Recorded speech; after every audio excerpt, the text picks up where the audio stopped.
sports? Love wearing clothes? Then you should be wearing Woodward sports clothes. Check out our full line of merch at woodwardsports.com. Just click on shop. We have all your favorite designs, like Dan Campbell kneecaps, Woodward golf, and of course, our own logoed out merchandise. Men, women, infants, kids all love Woodward sports. Impress your friends. Impress your boss. Impress your dog. Buy Woodward sports merch today.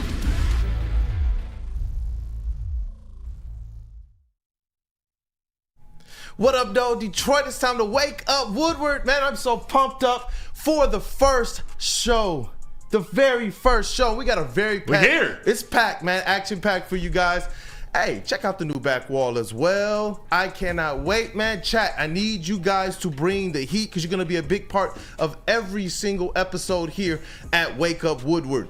But I got to get things kicked off with the 2024 Detroit Lions and their next season aspirations, right? Everything that we hear coming out of Allen Park, out of this Detroit Lions organization, whether it's the coaches, whether it's the moves that we've seen early on with the coaches, whether it's the players and what they're stating, they got unfinished business, man. From Ben Johnson. He was the #1 head coaching candidate on the market and chose to come back to the Detroit Lions for a reason, right? For a reason. We got Amon-Ra, we got Penei Sewell. These guys are saying we're willing to follow Dan Campbell, even if he decided to say, hey, let's jump off a cliff. We're there, right? Man, all I got to ask you guys is this. Is it Super Bowl appearance or bust for the Detroit Lions? We even had J-Mo, man. And JB, I'm going to send you the clip a little bit later, man. Because they got to see this kid, man. He represents all of Detroit fans after that San Francisco 49ers loss. But J-Mo told him we will be back. We will be back. Now, all of the narratives, all of the trends, and everything that I've heard from not just national pundits, but even some Detroit Lions fans is that you don't carry momentum over to the next season. It's going to be very, very, very difficult for them to get back next year. All I'm hearing is that this team blew their window of opportunity. These are the things that we're hearing. But the Detroit Lions have shown that in the Dan Campbell era, they've only improved year after year after year. You want to talk about narrative busters? They're the team that's done it. The Sam Lions, they buried them. Gone. Kelvin Johnson's back in the fold. Underneath Sheila Ford, man. Listen, even Sheila Ford Hamp. Sheila Ford Hamp. Hamp. That's a big point. That's a big transition to this organization. Listen, man. She even built the Barry Sanders statue, man. First division title in who knows how long, 30, 31 years. This team continues to be the team of destiny. This team continues to prove that they can get there. And after the disappointment of last season, the question has to be, is it Super Bowl appearance or a bust? Man, that's a tough question. We're starting out here on Wake Up Woodward. I'm not going to say Super Bowl or bust. I think that should be their aspirations. This Detroit Lions team should expect to get back to the Super Bowl. I don't think, without knowing any of the details, without getting through free agency, without getting through this draft, I don't believe we can say that quite yet. I understand it, though. I'm going, make it to the NFC North Championship again or bust. You need to be feeling like this team gets right back to where they ended this season. We know they're built for it. We know they can get there with a bunch of first, second, third-year players, a handful of veterans sprinkled in there. But no, they need to get back. If there's a goal you Lions fans want for next year, it should be hosting that NFC Championship team. That means going and getting the #1 seed. So, Flannel, I'm going to send it to you, but my opinion at this point, what is it, February 5th? Got to make it to the NFC North Championship once more. Flannel, what you think? All right, so I propose that there is a new law kind of put into passage, a bill signed into law and everything. If your team has a 17-point lead at halftime in an NFC Championship game, then moving forward, it is automatically win the Super Bowl or bust. The Lions are big boys now. They're right up there in terms of aspirations with teams like the Kansas City Chiefs, who are always Super Bowl or bust, the San Francisco 49ers, the Buffalo Bills, hell, even the Cincinnati Bengals, whose season was derailed, obviously, by a Joe Burrow injury. A team like even, hell, the Eagles or the Dallas Cowboys. And we make fun of the Dallas Cowboys all we want, but at least every single year, they're definitely Super Bowl or bust. The Lions are right there. And when you really think about it, how many of their best players are under contract and young and coming back next year? Is Amon-Ra St. Brown going anywhere? No. Is Penei Sewell going anywhere? No chance. Is Aiden Hutchinson going anywhere? 0 points. Is Jared Goff going anywhere? Is Montgomery or Gibbs going anywhere? Is Laporta going anywhere?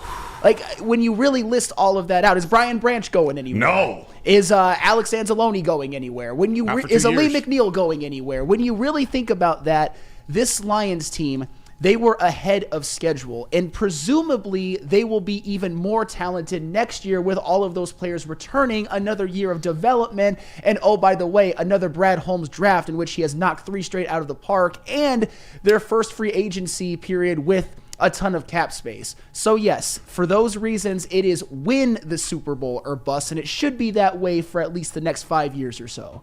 You know what, Flannel? I think you've convinced me, man, because I've been sitting here like as Lions fans, right? Lions fans. Bro, we've never seen anything like this. So I'm still getting used to the fact that we just went to the top of the NFC. We got knocked off, but I wanted to see them persevere going into this next season. That's where my hopes, my aspirations, my season goals for the Detroit Lions were. But after hearing what you stated, this team isn't set up just to try and kick the can a little bit, trying to kick the tires, kind of go there and do a little bit of a test drive, maybe get back and have some more cute seasons. I feel like I'm starting to feel like if they do this again next year, it's just a cute season. And it's not necessarily what this team is built and capable of being able to do.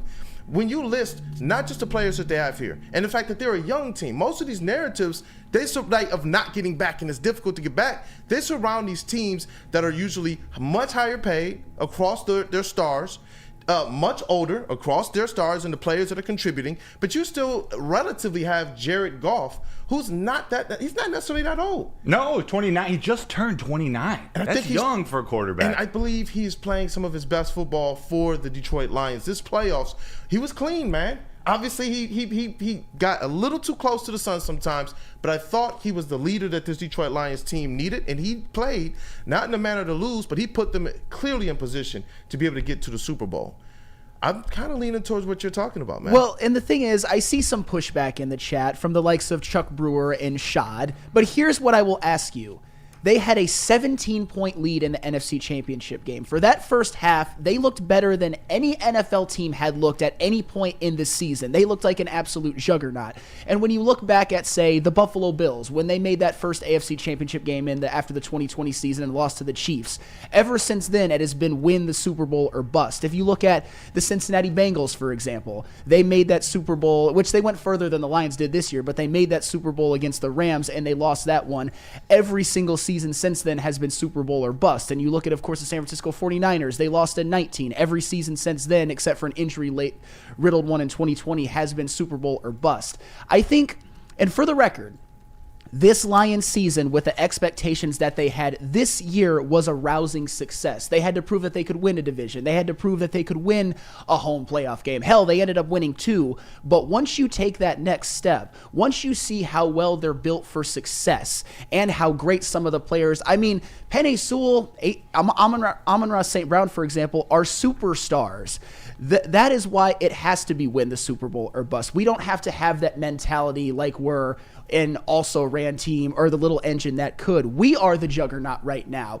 We are the danger. We're the ones who knock, to paraphrase the great Walter White. And that's how we should see ourselves moving forward, at least into this year and hell, for the foreseeable future. Hey. But Flannel, I'm for it. To me, though, expecting a Super Bowl win, before all this happens, it's kind of like expecting an ideal Michigan summer. It's ideal, but it's a bit unpredictable. I think aiming for that NFC North Championship game after a tough loss to the 49ers. Now, I think that's something you can set your watch to. And if you follow sports as long as some of us have, success breeds attention. And the Detroit Lions, they have a target on their back right now the size of freaking Belle Isle. Like, this is all teams are planning on going through Detroit. And it's because the Lions have something they want. Sure. It's not just the talent. It's not just the playbook. It's that grit. It's that Dan Campbell grit. And that's the kind of grit that turns good teams into great teams and turns hopeful cities like Detroit into winners. But I do feel as if this is the first year where when you hear teams say, you hear players say, oh yeah, our goal is to get to the Super Bowl. Our goal is to win a Super Bowl. How crazy did it sound when CJ said, yo, they brought me here to get to the Super Bowl. Let's go. They didn't bring me in here so we can just kind of play around and have cute seasons. He's had those types of seasons where he knows what it takes to get to the top. And everything that at least he was saying about this team and what he knew about that locker room and about the coaches was that this team had a date with destiny. Obviously, we saw how it fell short. And it was in gut-punching fashion. JB, I did send that. We're going to play that before this segment ends, man. Oh, I got you. Yeah, but everything that they're saying, I feel like this is the first year where I can actually believe what the Detroit Lions are trying to sell. I know fans are livid about where the season tickets are at in terms of prices and everything, but this is a team that I do believe, at the very least, get back to the Super Bowl. The players are saying it, I believe them. The coaches are locked in, I believe them. They even started on kind of shoring up some of the things that we talked about last year. Obviously, they're not at the draft yet.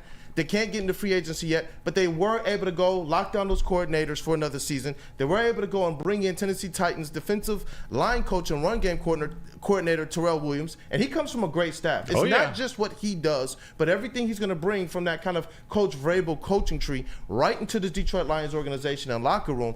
And we talked about, they got to get home. They got to get home. The defensive line has to get home. They're already showing that they're serious about making sure that any deficiency they had, that they're filling it. And I do believe that this takes them up just a notch. I know people talking about the NFC North is getting tougher and all that. Yeah. I don't really care. You know what? Be battle tested. I thought the second half of last season, the NFC North was already showing and proving to be pretty tough. And they had an opportunity to get 3 teams into the playoffs. Yeah.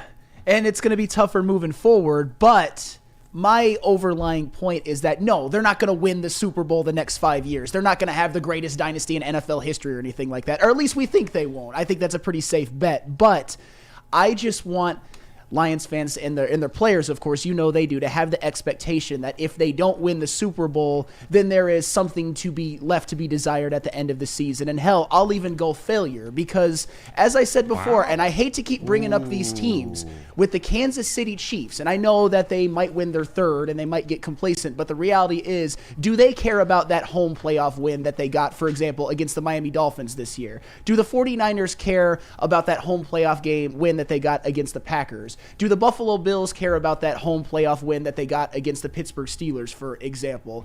Hell, do the Dallas Cowboys even care about that road playoff win they got at Tampa Bay last year? And these are the Cowboys. These are the team that we laugh at, and rightfully so. They choked again, but at least they have the expectations that we got to win the Super Bowl. And the Lions are better than the Cowboys right now. They're better set up for the future. I get it. We're new to success, but the standard for success for this season, win the division, win a playoff game. Hell, they won 2. Massively successful season. But we got a taste of a 17-point halftime lead in the NFC Championship game. And I don't want to ever feel that again. No. I still feel like, gut punch. And I still feel like that is a missed opportunity, and I feel like the Lions may never get a chance to have a 17-point halftime lead in an NFC Championship game again. Does it mean that they won't get back? No. Does it mean that they won't win this thing next year or win the Super Bowl next year? No. It's just, it was a golden opportunity, and the Lions should use that fire and use that devastation to try to win the Super Bowl next year, and I think that Lions fans are fair to expect it. That's all. But at the very least, then, we can say that this Detroit Lions team deserves to be talked about amongst all of the other teams that we know are perennial playoff, make their perennial playoff appearances. I asked this at the beginning of the season to Terry Foster. I was on the heavyweights. I asked it. I believe I asked it on one of the shows with you as well, Sam. Are we finally at a stage where, like, 49ers fans, Patriot fans for years, Seahawks fans for years, Cowboys fans, are we finally there where we know our team is a real team, and that when we see quotes like this from Amon-Ra St. Brown, well, he was on the Pro Bowl. Mm-hmm. Ben Johnson, we know he texted this to Amon-Ra. Is this finally something we can actually believe in? Unfinished business, that this team can be mentioned yearly amongst the best? That's the question. But you know what? You did mention something about that gut punch, man. Yeah. JB, you got that graphic in that video? Oh, yeah, I got you. Hey, first of all, show the JMO one, because everybody's talking about it from the Detroit Lions. They're the ones stating, you know what? We will be back. And he said, look, man, we're going to be back, Max. Y'all might be wondering who Max is. Max is every single Detroit Lions fan after the San Francisco 49ers lost, man. You got to play this video for the people. Lost. We waited 30 years to be in the Super Bowl. And that's what the Detroit Lions did to us. They did this to us. And this go to every Detroit Lions player, to the Detroit Lions team. Like, why y'all do this? Y'all stop. Y'all was doing good at first, and then y'all stopped doing it. Y'all could have had tackled Christian McCaffrey we lost. I don't know what just happened right there. Oh, we lost. Y'all could have tackled Chris McCaffrey when he had made that touchdown. That was an easy tackle. And CJ, I didn't even know what you was doing by this point, but I'm not mad at you. I'm just mad at myself because, bro, I'm still with the Detroit Lions team, the Detroit Lions players and stuff. Like, I still like their team, and they're gonna be the best team. But we waited 30 years to be in the Super Bowl, and this y'all give us? We want money. We is broke. People live in the trenches. Well, not me. I live in the suburbs, but people live in the trenches and they trying to get out. They trying to get a new house and they trying to live in the suburbs. I don't even know what to say. But yeah, peace. Oh my gosh. We trying to live in the suburbs, man. We in the trenches, dog. But I swear, man, every Detroit Lions fan probably felt like that after the San Francisco 49ers, man. I felt like that was my inner voice right after that game. It was a gut punch. And I never want to feel that feeling again. And what I get from this Detroit Lions organization and this team, especially Penei Sewell, when they ask him, hey, what did this season mean to you? It didn't mean anything. This didn't mean anything. Like, that's the feeling that I get, man. All of them are going to carry this pain forward, and I do believe that they're going to work out all season, man. I see where you're going with that. All season to get back. Why don't you tell them where they can work out? Yeah, whether it's the city or the burbs, wherever you want. Planet Fitness. They are the home of the judgment-free zone where anyone, and we mean anyone, can feel comfortable and work on their fitness goals. At Planet Fitness, you can experience a squeaky clean gym that has tons of equipment, a full body workout in just 30 minutes, and all memberships include fitness training. You get all of this. Guess what? For just $10 a month, no commitment. No matter where you are, there's a Planet Fitness close by. There are more than 50 in Metro Detroit and thousands more throughout the world. So remember, Planet Fitness, it is where your fitness is essential. Thank you to all the fans for making Woodward Sports your #1 online destination for Detroit sports. We promise not to drop the ball.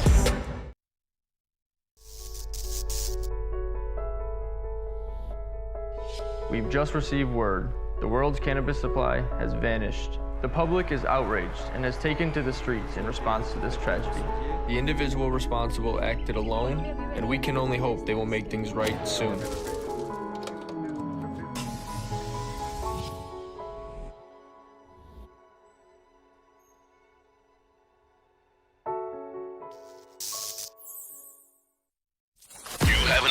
Make sure it's seen and heard. Corner, jumper. Tweet us, hop on the YouTube chat, slide in the DMS at Woodward Sports on all social media. What happens when you run a great business for over 50 years? You expand, you offer more products to more people, and that's exactly what Les Stanford did by adding Les Stanford Buick GMC. They have the same great service that customers have come to know and trust. They're still located on Woodward Avenue, just south of 9 Mile. You can also check them out in Dearborn today. Find the brand you want at lesstanford.com. Welcome back to Wake Up Woodward. Ooh, boy. Ooh, man, I like this back wall as well, man. What do you think of these graphics, man? I dig it. We're going to be using this back wall a lot more. Logos, graphics. We're gonna bring up the production value of the show. We got an awesome 5-man crew. You've just seen 3 of us talking so far, but we got 5 people here working out. I know you've been working hard on some of these graphics, Kool-Aid. Yeah, man. You know what? I'm so glad that we get this opportunity to be able to bring something a little bit more to the Detroit sports fan base, and I think it looks good. It does. It does. And so, to introduce you to this crew, this is the morning show. The plan right now, we're going to hit you right off the gate. First segment, we're coming with some hot topic. We're going to get right into it. But here we are, 8:15. Got to start in the booth. I'm going to come to each person. I'm going to ask them, this is a little icebreaker, just what was your favorite moment, your favorite Detroit sports moment of 2023? KG, I'm coming to you. You said this one was easy. Tell the people, KG, who are you, and what was your favorite Detroit sports moment of 2023? Well, I'm KG. I'm a black man, a Detroit Lions sports fan. Let's go. And my favorite moment is when the Detroit Lions put Stafford on his back, and we brought that first playoff victory in 31 years home, man. That's my favorite Detroit sports moment currently. Until we get to the Super Bowl next year, then that's my favorite, you know. KG, that's a rising star on the mic. He's going to be working the sound for us. He's working the sound booth. In the TD booth, we have the wise man, Mr. Everything. I know Shane Halter, Don Kelly, the utility man. This man does it all. JB Smooth, Jeremy Bryant. The voice of reason. What's up, dude? Introduce yourself. Let me hear your favorite 2023 Detroit sports moment. Hey, what's going on, guys? I'm JB Smooth, whatever you want to call me. I'm here. I'm an all-around guy, whatever you need. But my favorite Detroit Lions 2023 moment has to be drafting Brian Branch. Ooh, I don't care. Wow. I like that. I'll take it all the way back to the beginning. That's the Bama brother right there. So, hey, he's welcome on this squad, and I'm happy to have him as well, too. So, my boy, Brian Branch. I love that. Love That's a that. good one. JB Smooth, this is the man, the glue to it all. He's going to be working our technical director booth. Now, for our three-man host team, we are splitting this three ways. We got me, Kool-Aid, but first, Sam Flannel. The OG, the morning show OG. Sam, what was your favorite Detroit sports moment? Well, first off, never mention JB Smoove and Don Kelly in the same sentence. The man had a 230 lifetime batting average and an on-base percentage under 300. I know Tiger fans just blow their wads over Don Kelly, but he was Donnie Kelly, he was a replacement level baseball player, and I will die on that hill. And that probably doesn't shock anybody that I feel that way. And before I go as well, I need to respond to something that Chuck Brewer said, because he thinks he's got an own, but he doesn't. I was talking about how good teams or great teams, when it's Super Bowl or bust, and if they don't, it's a failed season. Chuck Brewer says, so Mahomes sucks. He has more failed seasons than successful seasons. I would counter that with the nature of sports is that you fail more often than you succeed. It's because only one team wins the championship at the end of the year, whether it's the Super Bowl, the NBA title, or the World Series, or the Stanley Cup. I mean, you think of even a guy like LeBron James. Pretty much every year of his prime, it's been a championship or bust, and he only has 4. Or even a guy like Michael Jordan, who didn't win a championship every year either. That's my point. And in the modern NFL, Mahomes wins more than pretty much everybody, at least right now, going back since Tom Brady, at least. But moving on, I just wanted to respond to that. So to say, is your favorite Detroit sports moment about Patrick Mahomes? No, it is not. I just wanted to respond to that, give the chat its due. So KG, I thought KG kind of like cheated a little bit, so I'm going to cheat too, because that technically happened in a 2024. So if you're going to do that, it has to be the Michigan National Championship, no question about it. Not only was it my favorite Detroit sports memory of this year, it is my favorite sports memory ever, no question about it. It's a Michigan National Championship, and if anybody knows, my allegiance to Michigan football goes even deeper than my allegiance to the Detroit Lions. So yes, that was one of the greatest days, period, of my life. You know what? I like that one. That's a good one, especially as a Michigan fan as well. That's a great one. You know, but mine, This is Brandon Dent, a.k.a. Detroit Kool-Aid. Hey, what up, on dog? the desk, baby. What up, dog? Hey, listen. My favorite moment of 2023 was when the Detroit Lions finally, at least did something where they were able to hang a banner. That's when they won the division championship. No longer can our NFC North counterparts say anything about us in that regard. We've won the division, and it looks like we may have a stranglehold on it as well going forward. Obviously, we want to see them get back to the top of the mountain on the NFC and this time punch through. But, man, what a season. What a way to kind of just win this thing, lock this thing up, and not just inspire hope, but now the players and the coaches, everybody has something that they can believe in. And to me, I think it was the greatest punctuation on this new ownership group and everything that's going on in this front office. To me, it showed that everything was right. It didn't feel fluky. It feels like there's going to be longevity as it relates to what this win and what this season has meant. And I can't wait for the future. I just can't. Oh, that's going to be great. That was Brandon Dent, a.k.a. Detroit Kool-Aid. Sam Flannel there. I'm your third co-host. I'm going to go right back to Kool-Aid for 1 second. But my name is Matt Broder. My favorite Detroit sports memory of 2023. Sam hit it on the head. It was Michigan win the national championship. That game against Alabama was maybe a close second. There was just something, electric about that. Touching. I used to play baseball at the University of Michigan, so I have a connection to that university. I'm pumped to see what they're about to do. It's hard to beat that. My 1B was going to be the Craig Reynolds hit in Week 6 against the Bucks. Nice. We'll talk about that as we move on. But before we're done with the intros, this is a 5-man crew. But this weekend, was it Saturday? Friday night, Saturday? We welcome a 6th member to the crew. Kool-Aid is a dad again. And welcome to baby girl on Saturday. Yeah. Tell the people in the chat about Your girl. Listen, y'all, it's the 6th member of Wake Up Woodward. Her name is Baby Liliana Grace. It's the newest addition to the Kool-Aid family, so we calling her Baby Kool-Aid right now, man. And I couldn't be more happy, man. Listen, my wife, though, she's a warrior. There's things that I do when I'm like, yo, you know what? I'm strong. I got this. I protect. What I saw her have to go through, especially in this one was the toughest one. We were a high-risk family. And she punched this thing, man. She powered straight through, and she delivered a baby girl, man, that's just beautiful. And my heart is still like, oof, oof, oof. They're watching right now, so babe, I love you. Baby girl, baby Kool-Aid, I love you. And to my other kids, man, and family, thank you guys for your support. It's been awesome. Let's go. Awesome. Let's Congrats, go. bro. So Congrats, little man. background on Kool-Aid. Congrats. What a weekend you've had. You know, this has been a whirlwind. This crew, we put the show together quickly. We are so excited to be here in the mornings with you. We vow, one of the things, we're going to talk about all Detroit sports. I know the Lions are king, and we're going to lean heavily on the Lions. But even today, we're going to be talking Pistons. We're going to be talking Michigan. We're going to be talking Red Wings. Tomorrow, we're going to be talking Tigers. We're going to hit them all. So before we go to break, we got about 4 minutes to go. I just want to ask to get in the vibes of the all 4 Detroit sports team. We're just going to go around real quick, and we're going to pretend there was a special draft here in the Detroit 4 sports teams. Each team can select someone from another team to join their team. You can have whatever reason behind it you want. Like, for example, the Detroit Tigers, they're going to draft Jameson Williams because they need a home run hitter. Or what was another example? The Pistons are going to draft right wing for the Red Wings Patrick Kane because they need a veteran playmaker scorer that can take the pressure off of Cade. Think about it like that. So what would you, Kool-Aid, what would be your draft pick for what team?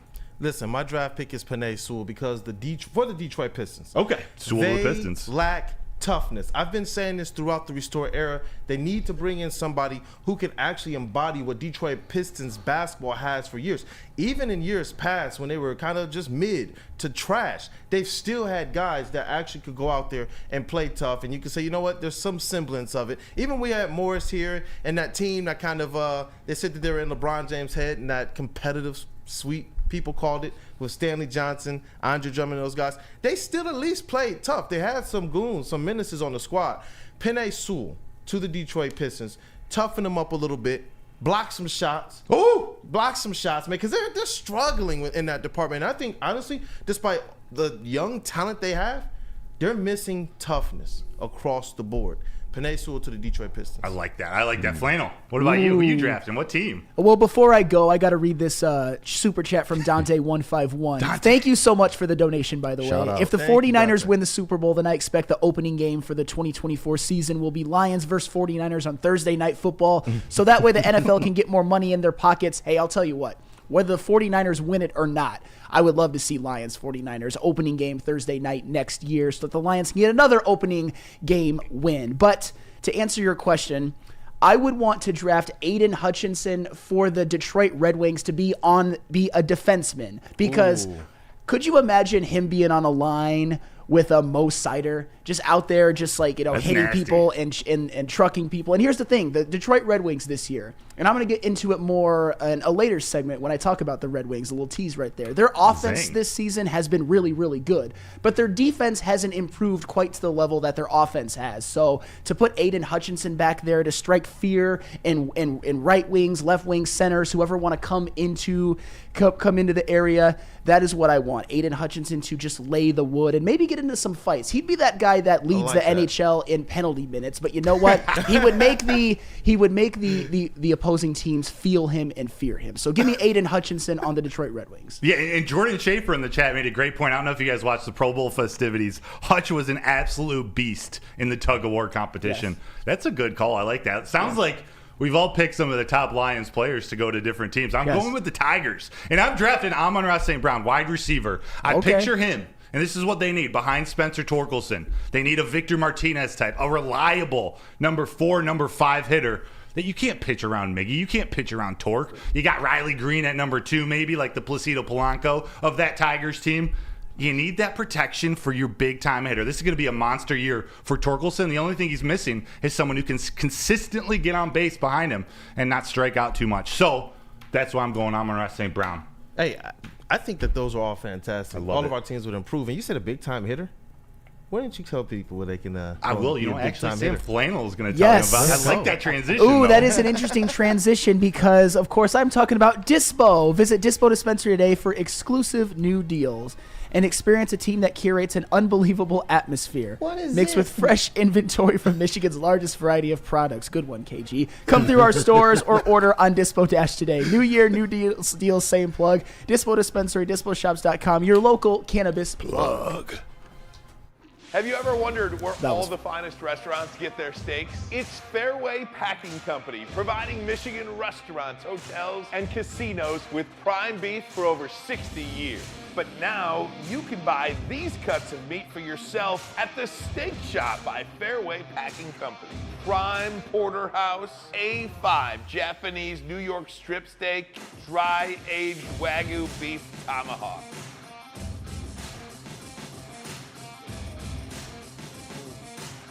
Delicious. Get to the Steak Shop today. Enjoy fine wine, have a private party, and get the finest cuts of meat anywhere. The Steak Shop on Mack Avenue in Grosse Pointe Woods, or order online, fairwaypacking.com. Where's the most convenient place to get that big fitness energy? It's Planet Fitness. Join today for just $1 down, $10 a month. With over 2,400 locations and equipment for every workout, you can get in, get energized, and get going. And with free fitness training and most clubs open 24 hours, everyone belongs in the judgment-free zone. So join today for $1 down, $10 a month, no commitment, cancel anytime. Love Woodward Sports? Love wearing clothes? Then you should be wearing Woodward Sports clothes. Check out our full line of merch at woodwardsports.com. Just click on shop. We have all your favorite designs, like Dan Campbell kneecaps, Woodward golf, and of course, our own logoed out merchandise. Men, women, infants, kids, all love Woodward Sports. Impress your friends. Impress your boss. Impress your dog. Buy Woodward Sports merch today.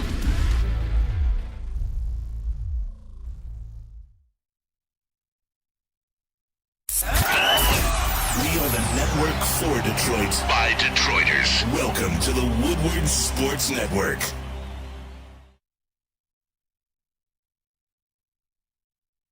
Right. Are you tired of wearing the same old Detroit sports merch? It's a new era in sports wearables, new designs, amazing apparel, and the ultimate swag. Check out Woodward Sports' latest gear at woodwardsports.com and click shop. Hoodies, tees, and the hats that are guaranteed to turn heads. Get the latest designs today at woodwardsports.com and click shop. Hey, let's wake up, Woodward. We back. I love this stuff, man. This is awesome, man. Shout out to the crew again, JB Smooth, and we got KG in our booths. You know it. It's Flannel. Chuck has a question for you Jesus about our Christ. picks from the last segment. Oh, God. He says, Sam, are you saying that you want Hutch to be the new D-Mac? Okay, well, first of all, D-Mac was not a defenseman, as I'm sure you already know. My problem with Darren McCarty and not him personally, because he's actually a friend and coworker now, but my problem with the whole Darren McCarty lore, and I don't mean to hijack this segment too much, but Chuck and you, Kool-Aid, started it, is that he just gets too much credit and is too revered for being a Talk your talk, role man. player. Talk your talk. And you know, people don't know this, and people probably do know this, but they just want to put their blinders on. But in that fourth Stanley Cup that he claims credit for winning, he scored one regular season point that whole season. I know nobody wants to talk about it. I know nobody wants to talk about how that 2002 team had like 10 Hall of Famers. I know nobody wants to talk about how the 97 and 98 teams had guys like Steve Yzerman, Brendan Shanahan, Nick Lidstrom, and the like. Sergei Fedorov. Darren McCarty was a very fine role player in the NHL, but he was very much lucky to be in the circumstances that he was in. And that is not a controversial statement at all. The only reason it's controversial is because you guys have your love blinders on. That's all. That is it. That's all. All right, if we're going to go there. I love D-Mac. I mean, if we're going to go there. I mean, those guys, all those Hall of Famers, they aren't winning Stanley Cups without Darren McCarty. No, that's not true. 100% it's true. That team, you need role player. He's way more than a role player, but if we're going to call him that, a person like Darren McCarty, a grinder, a fighter, the toughness. When Steve Yzerman, when someone hits him, who's the enforcer? That's the best word. That team doesn't win without Darren McCarty. I'm 100% certain of that. All right, and you know what? if you want to say 97 or 98 that Darren McCarty was a very valuable member and he helped them win, I'll give you that. But they damn sure win the 2002 and 2009 and 2008 Stanley Cups without Darren McCarty. I am 100% sure of that. There is no question in my mind. He had one regular season point in the 2008 season. One. And I think he had like 13 in 2002, and they had like 10 Hall of Famers, the most talented team in NHL history. That's what I'm saying. But yet, Darren McCarty is if you were to put Darren McCarty and Nick Lidstrom in a room together, more people would flock to Darren McCarty, and I've never understood it, and I never will understand it as much as people try to. Because he's relatable. He's like all of us, but he's that glue. He's that JB Smooth. That aspect of grit. Yes, that we see out of the you Lions. can't measure it. You can't measure leadership. You can't measure toughness, and that's the difference in the Detroit Lions too. There's no stat that comes in. I'm not taking a shot at stats. I'm just saying you can't measure those intangibles. You can't measure the value that Darren McCarty had on that team just because he had 1 point. What he does in the locker room, what he does in the training room. It all goes into how those young guys develop. How Steve Yzerman feels comfortable on the ice. How Brendan Shanahan and Nick Lidstrom and all these guys. All of them. It all leads back to Darren McCarty. That they got a bag man too. I believe that in hockey, you got to have one of those guys that's the bag man that's going to absolutely clean up all of the mess, and that's what Darren McCarty was. In hockey, when you got that type of enforcer where the other team knows, yo, I really, really, really want to take a cheap shot on Steve Yzerman, but D-Mac will literally chew my face off. That you want to talk about gamesmanship and having a mental edge. That's what I believe that Darren McCarty brought to this team without it necessarily showing up in the stat. It showed up in the penalty box, but not necessarily in the stat sheet. But if you know what? I will grant some of what you guys said. Thank you. But he is still not as important to those championships as the actual great players and Hall of Famers. I'm sorry. And I see this from Adam Smith, this absolute nonsense that I need to shut down really quick. D-Mac is the Draymond Green of the Red Wings. Draymond Green is going to be a Hall of Famer, but you probably think Darren McCarty should be a Hall of Famer. I bet if you polled the chat, 50% of the people would say that, and that is absolute nonsense. That is tomfoolery. And that's insane. And then Mike G is Flannel is Wayne Gretzky mid. What are you even talking about? I know you're trying to troll, but Wayne Gretzky is the greatest hockey player who ever lived by far. Like your guys' false equivalencies is actually mind-boggling. Stop it. Listen, man. Stop it. Another one of these picks, man. Shout out to Shad. He said that when we talked about which player from another team would you put on another Detroit sports team to make them a little bit better. Shad, I don't know if you're trolling. I don't know if this is real or not, but he said Killian Hayes as the Detroit Lions quarterback. He rarely turns the ball over, and he makes the passes. Man. Hey, turnovers when your quarterback doesn't turn the ball over. Just saying. Listen, man, talking about turnover, man, all 8 NFL head coaching vacancies have been filled. A big part of that was Ben Johnson telling the Washington Commanders that they can go suck it while they were mid-air on the way to Detroit on a very, very, very snowy day. He Tony Petita them. Tony Petita them? Yeah, the Big Ten commissioner. Yep, and he came back to the Lions, but obviously all of these other teams, they've gotten their coaches in place. They got their aspirations in place.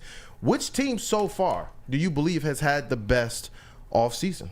Of all 8 teams that have filled their head coaching vacancies, none of them have had the best offseason because it's been the Detroit Lions. And I mean that sincerely. Getting Ben Johnson and Aaron Glenn back is the biggest offseason move for any of these teams that you can imagine. Having your coordinators come back for another year, having another year that Jared Goff, Mark Brunell, quarterbacks coach, can be with offensive coordinator Ben Johnson, that's the biggest move of the offseason. Antonio Pierce to the Raiders is awesome. Jim Harbaugh to the Chargers, great, fantastic. It's Ben Johnson and Aaron Glenn coming back. I'm not even talking about adding Terrell Williams. I was just about to say, man. Yeah, right? I'm very, very intrigued with Terrell Williams, man. I really am. All of the things that we had to say about the defensive line and the step forward that I believe this overall defense can take with an improvement there. Even before we start adding talent to the backfield, if there's different schemes, if there's new ways that he can get a little bit more out of this defensive line, which I believe has some studs on it, man. You talking about Aleem McNeil, you talking about Aiden Hutchinson. If you got James Houston coming back, they have some studs, and a draft coming up. And a draft on the way. I'm really excited about what the Detroit Lions are doing. Yeah, the Broder hit it on the head that there's certainly not a team that's had a better offseason than the Detroit Lions. I don't know if I'd say it definitively, but I'll give that there's certainly not a team that's had a better offseason than the Detroit Lions. Think about this. It was a goddamn miracle that they kept Ben Johnson as offensive coordinator.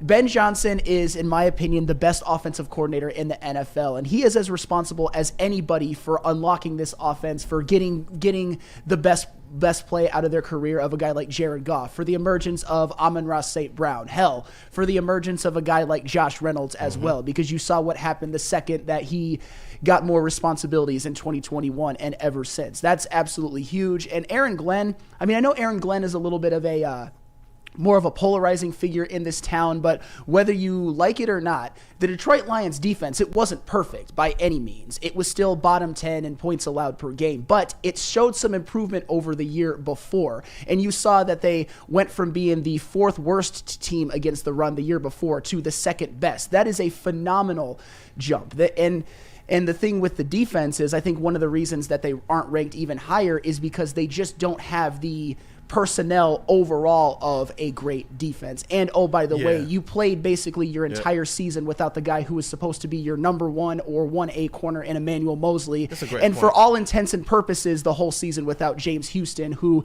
the previous year had 8 sacks in 7 games and was at least expected to be a bookend pass rush specialist on some downs to help out Aiden Hutchinson. So yes, getting the offensive and defensive coordinator back, along of course with Dan Campbell, who nobody thought was going anywhere, you cannot overstate how massive that is, and nobody expected the Lions to retain both, particularly Ben Johnson. Yeah, and you know what? I like that you pointed that out, man. It's not just a lack of personnel, but it's also the injuries that they sustain. Sure. Big injuries to starters on their defense, including CJ GJ. As opportunistic as he is, the swag that he carries, and how I believe he does inspire that defensive room and that locker room to a degree, you can't understate what this team lost. All year, though, we were asking Aaron Glenn, make some changes to your scheme to be able to get the best out of what this team was going to be able to do, because it looked like for a while that they weren't going to get in as nearly as far. It seemed like for a little bit, are they going to kind of fumble this division down the stretch? That was on my heart. And I don't know if it's just kind of like this old Detroit Lions fan way of thinking or whatnot, but he made a switch. He turned up and dialed up the pressure.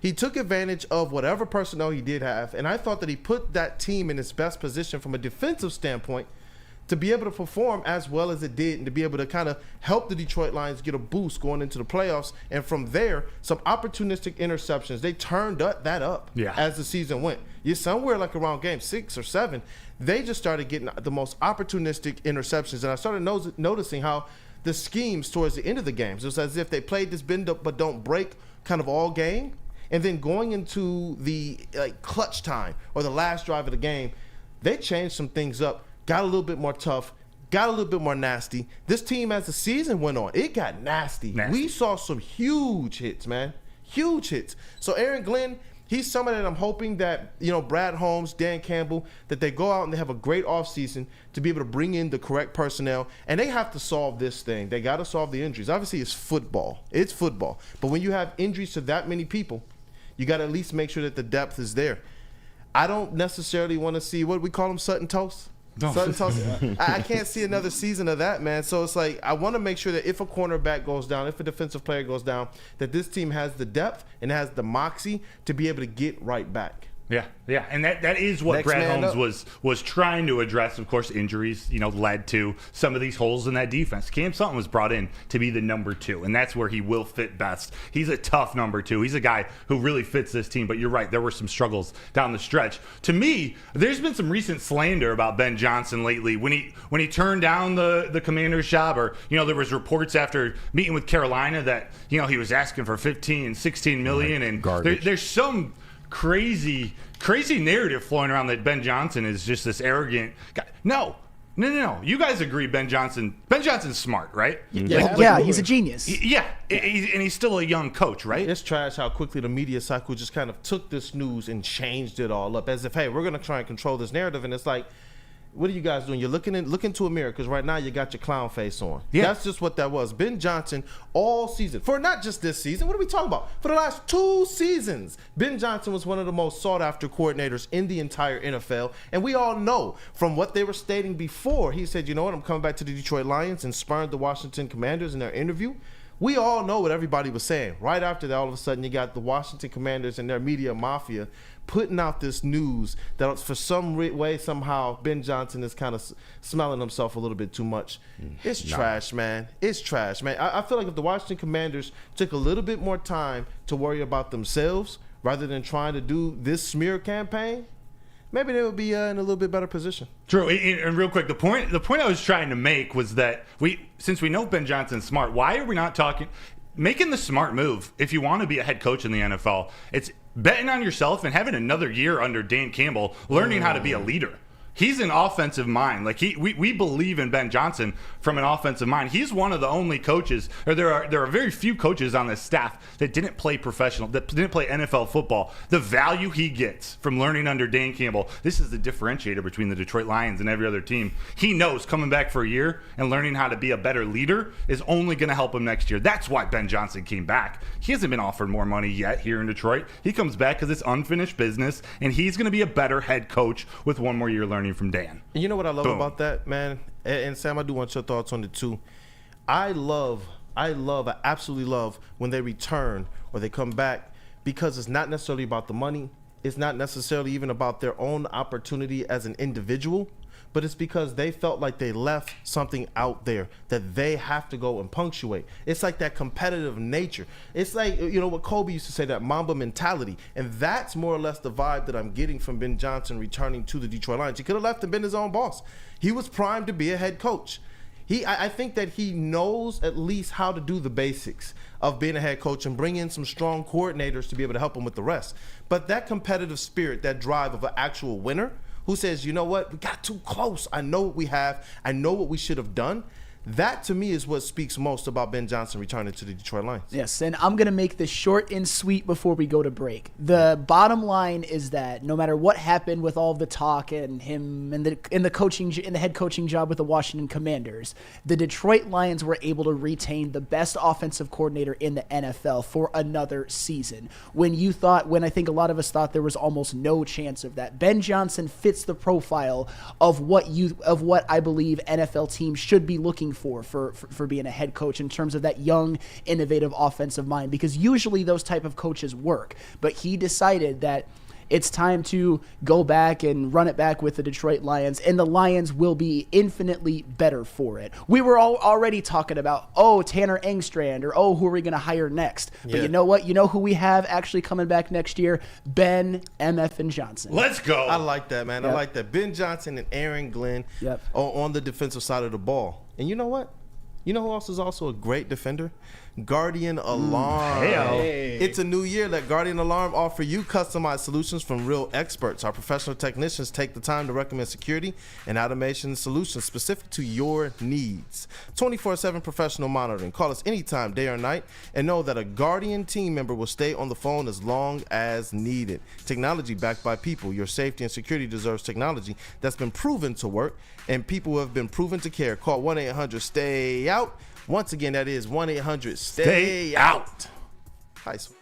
At work and at home, we're there with smarter security solutions. Featuring complete automation with customized alerts and more. For over 90 years, we've been the company that's been counted on to protect what matters most, all with personalized service and care. Right now, for a limited time, receive a free video device plus free installation with a new home system. Guardian Alarm. We protect Michigan. We don't like to brag that we are the toughest sports network in Detroit, but we do have a guy named Darren McCarty on our side. Woodward Sports.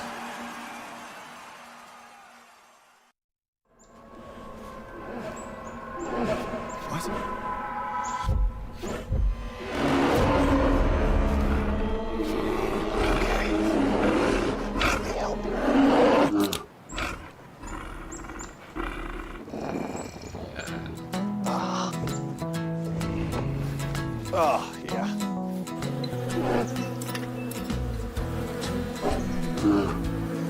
Nothing. G-G-G-G-A.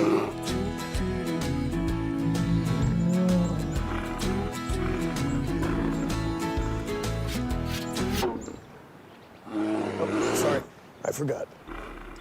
There we go. Oh, cheers, buddy.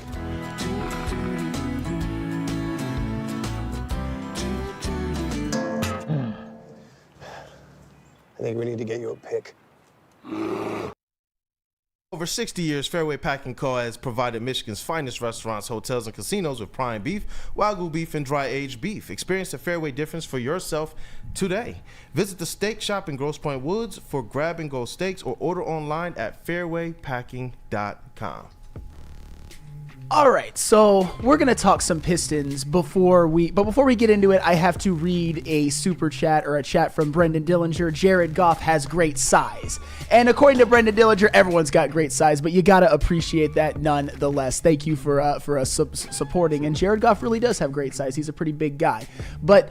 Anywho, since we got Detroit Kool-Aid here, Pistons Insider, and there's some relevant Pistons topics, I wanted to bring a couple of things up. One of them is that allegedly Killian Hayes' camp is saying that he wants to be on a new team. He wants to be traded and all of that. And I think the bigger question is, why in the hell would any other team want Killian Hayes unless if it's a team in the CBA? By that I mean the Chinese Basketball Association, or maybe he can go to Lithuania or Israel or wherever the hell else there is a lower level professional basketball league. Because Killian Hayes, as I've always said, and this is a guy that I think that one of the things I never liked about him is that he has this weird cult fan base that has defended him at every single juncture, including Shad in the chat, who always defends him and basically said that because he doesn't turn the football over, or he would be a good hypothetical quarterback for the Lions because he doesn't turn the ball over. Do you know what he would also do? He would have about a 38% completion percentage because that is literally his career field goal percentage. There has never been a point in his entire NBA career, he has played in the NBA for 4 seasons, in which he has shot 30% or more from three. His lifetime field goal and three-point percentages are 38.2% from the floor and 27.6% from three, which is terrible, and which is why I nickname him 30-20, because that is actually what he is by the numbers. I know this season a miracle has occurred, and he shot for the first time in his life over 40% from the floor, a whopping 41%, but he also averages only 7 points. He's gotten reduced minutes, and I don't know, with Killian Hayes, my thing with it is just good riddance. Don't let the door hit you on the way out. And honestly, you will be lucky if another team wants your services. And if they do want your services, they might send you down to the G League, the like Rio Grande Vipers or the Motor City Cruise, where he should be right now on our organization or something like that. So, yes, that is my view on a Killian Hayes. Kool-Aid, what's your thoughts on that? Man, Killian Hayes, we had a pretty epic battle in here. Yes. And it was going back and forth, back and forth, back and forth. And at the time, Killian Hayes was on quite a stretch, looking like a decent backup point guard. At this stage, though, the writing has been on the wall for a few years now. It's just time to part.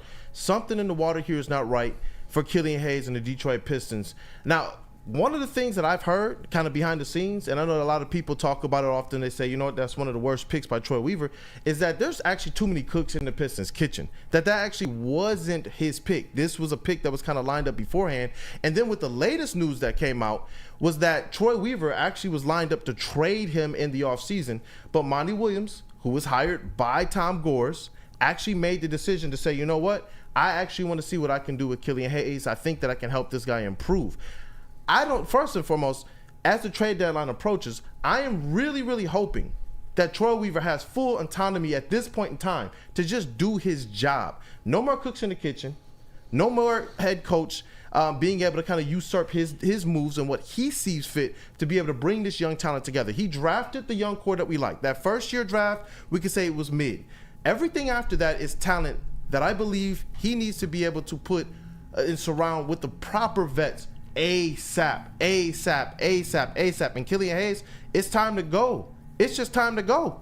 That's just where I'm at with it. I think everybody knows that. It's been time to go.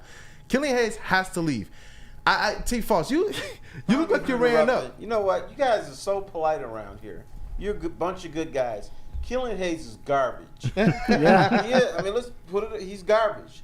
I mean, I remember the one year he shot 16% from the floor, and you know if he ever gets in position to shoot a 3-pointer to tie a game or to win it, you know it's going to be a brick. Yeah.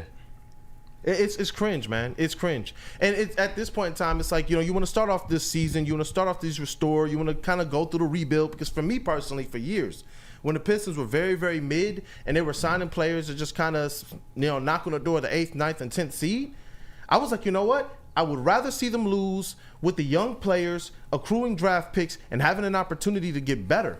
But when you try to force these types of things, hey, KG, man, you got to show this back wall, man, too. Or JB, when you try to force these types of things, and then you have him coming out saying Killian Hayes' camp wants to land on a new team, who the hell is he? Who, like seriously, like who is Killian Hayes to even request this stuff? You've been given chance after chance after chance to make something work. I don't even want to hear his name except for until he's traded off of this team. He's about to. And that's it. Do you trust Troy Weaver with not only this trade deadline, but going into this offseason? It seems like Gores has committed to Troy Weaver at least for this next year, at least through the offseason. Yeah. Can Troy Weaver be trusted, in your opinion? I think that he's done a good job in the draft. If we had to kind of grade him overall, I'd give him a B+ with his draft picks. With the signings that I've seen him do, I know that he wanted Jeremy Grant here. I heard that some people within the organization did not want Jeremy Grant here long term. I thought that Jeremy Grant signing was a good one. And so if he can still do that type of stuff, make that type of magic happen, including like the Bojan Bogdanovic deal when he first brought him in, I thought that was another good signing. It sounds like you're saying Troy Weaver's not completely in charge. I don't think that he is completely in charge. And that's the biggest key. If that's the case, this is never going to get fixed. You know what? And that's why I'm saying, when Joe Dumars was here, he carried 2 titles. It wasn't just GM. It was GM and President of Basketball Operations. Troy Weaver does not have that. So when Tom Gores goes out and actually hires a coach, then all of a sudden that coach can dictate to just the GM because he can't make that final stamp of approval with that President of Basketball Operations title. He can't make that decision now. He can go out there and say, I would like to trade Killian Hayes, but now all of a sudden you have the owners kind of people like Arn Tellem. We've heard Ed Stefanski. We've heard names kicked around, and now you got Monty Williams in here too, who's able to come in and kind of dictate. Like Broder said, this is the absolute time where they need to let Troy Weaver sink or swim on his own. Let him go out there and make these deals. Let him go out there and kind of identify who he believes fits best with his talent. But he wasn't even able to hire his own coach. Right, that's true. It sounds like this is never going to happen. You know, the Lions went through this for 50 years and it never worked. Now the Pistons are doing, they're taking on the Lions crap that they did for 5 decades. Didn't work then, it's not going to work here. That's why they've won 5 games. That's why I jokingly say, hey, the Pistons are hot. They've won 2 out of their last 16 games. It's a hot team. But if it do, here's I'm going to go to Sheila Hamp. Here's what she did. Yep. She put her team in place, and then she just got the hell out of there. So y'all do your thing, do it right, I'm out. Her dad never did that. Yeah. He would always say, I know you want to draft a defensive tackle, but I want a quarterback. Can we do this? Can we do that? When you get ownership who doesn't know anything, then it's not going to work. And I'm convinced of this. You can tell me I'm wrong. I'm convinced Tom Gores brought Blake Griffin here. Yeah. And he said, these kind of mandates, man. Like, go out there and get me a superstar. Yeah, he was a fanboy. He wanted a name. And he said, Blake, if I trade for you, are you going to behave yourself in Detroit? And Blake said, yeah, I will. So they pulled it off. It's time for Tom Gores. If you're going to bring somebody in here, let them do the job. That's the job of the owner. Cut the checks that we need for the players that your GM goes out there and selects. And I know JB told us right before we kind of started the segment, you know, some of these targets we've heard, like Pascal, Siakam, like OG Anunoby, they're already kind of off into other situations, and it was always going to be slim pickings for them to get them. Zach LaVine basically sawed his leg off when he realized a trade was probably imminent between the Chicago Bulls and the Detroit Pistons. And now we're hearing things like Miles Bridges, another target that was supposed to be one that the Pistons were after, is about to be with the Phoenix Suns. So now we're left with one of the guys that we've heard kind of bantied about all year, Tobias Harris. And this is underwhelming at this point in time. Even if Troy Weaver, what's the best job he can do right now? What is the best job he can do? It seems like this thing is already dead on arrival.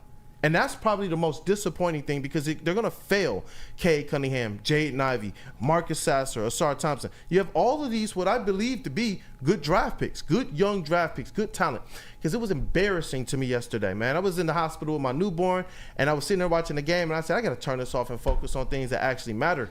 Because the Pistons got worked. They got washed by 2 draft picks yesterday, and Paolo Banchero and Franz Wagner that were taken during the same cycle that the Pistons have 6 of their top draft picks as well. Cade and Ivy and Duran and these guys, they did not measure up. And I know that this is a departure. That's not so bad. I thought you were going to tell me your newborn, their first word was Killian. No. Better not be. Why? No, but it was like, her first introduction to Detroit Pistons basketball was seeing that realistically this restore is not necessarily on life support. It's dead. At this point in time, I don't even know what they can do. With all of their options and all of their targets at the trade deadline striking out, they're sitting here saying they got some plan to go into the offseason. But as it looks ahead, the free agents ahead, it's leaving a lot to be desired. And if Tobias Harris is the big splash, this team has a long road ahead, and it seems like they're gonna have to wind up starting this restore over again. And it's sad. It's sad. It didn't need to be this way. It didn't. Tom Gores, for all the money and all of the prowess that he was able to bring to this situation for the Detroit Pistons, he had the opportunity, in my opinion, to be a great owner. And that's empowering the people that you bring, like you said with Sheila. True, but the dude's a drunk and a party boy. So, I mean, what's he going to do? Exactly what we see going on right now.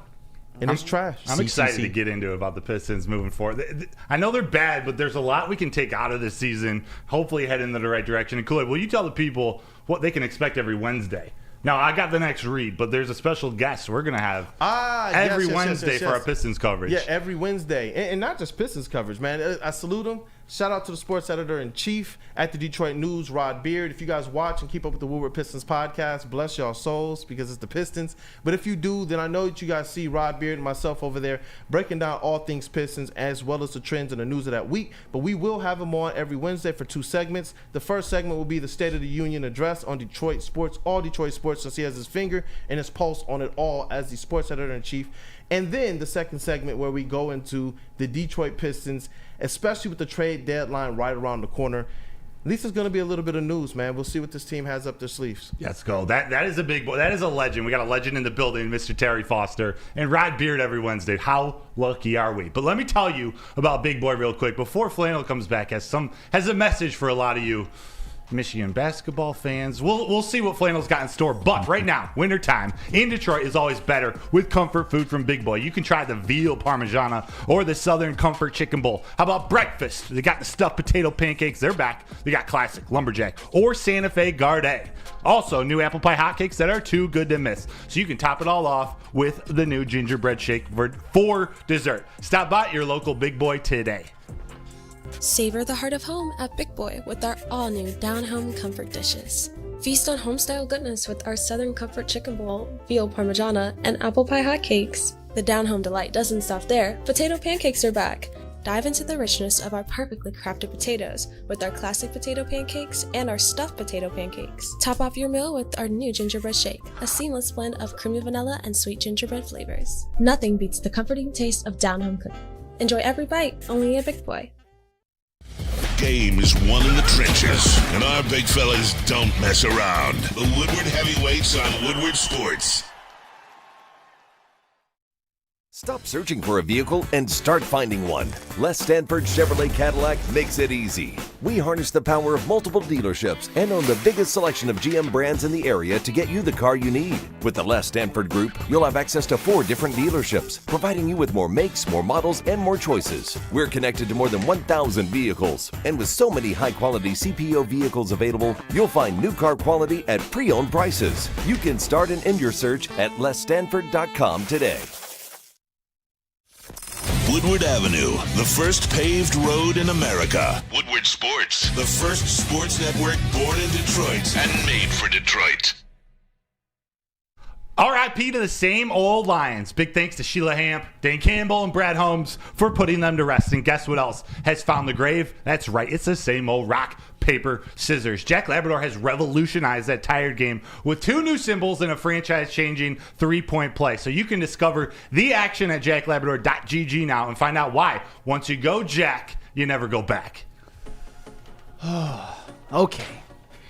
Just when I thought Michigan basketball couldn't get any lower, Talk to him. I thought that they would at least be able to beat Rutgers, at least be able to win that game, even when they had a 9-point halftime lead, even when they had a 15-point lead in the second half. I was like, even though they've blown a lot of games, they can't blow this one. But damn it, they managed to do just that, and it is an absolute disgrace. And the fact that Juwan Howard still has a job as head coach of Michigan basketball is a crime against humanity at this point. Let me read you some things, because when I was doing some research on it and taking some notes, it's even worse than you think. Michigan going into that game against Rutgers was the worst team in the Big Ten. Rutgers was the second worst team in the Big Ten. And like I said, they had a 9-point halftime lead and Michigan had a 15-point lead in the second half. And oh, by the way, during that game, Michigan could not hold that lead, even though Rutgers for the entire game shot 15% from 3. And Michigan ended up losing a game in which they had a 15-point halftime lead by 10. And do you know what that means? Do you know what that means? That to end the game, Rutgers went on a 37-12 run that was punctuated by an 18-2 run, which now puts Michigan's record for the season at 7-15 and 2-9 in conference. Just an absolute embarrassment and a disgrace. And I know that I myself am somebody who is in a little bit of a haze over the football national championship. I will give you that. I will give you that. In a lot of ways, I'm not personally as upset as maybe I should be. But when you really think about it, Michigan basketball should be held to a certain standard, and they certainly are not living up to that, and they haven't lived up to it all year, because it's not just this game. Did you guys know that Michigan has lost 8 out of their last 9 and have had a halftime lead in 6 of those games? Count them, 6, and they lost every single one of them, including a 12-point halftime lead at Maryland, a 10-point halftime lead at Penn State, and the aforementioned 9-point halftime lead versus Rutgers. You should win every single one of those games. And if Michigan wins every single one of those games, we might be talking about a different season. And oh, by the way, that does not include the loss at home to Long Beach State. Oh, boy. Again, Long Beach State, in which they had a halftime lead in that game. And oh, by the way, they lost at home to an Indiana team that has a losing conference record with, you guessed it, a halftime lead. And they also lost to both Oregon and Florida in overtime. You know what that tells me?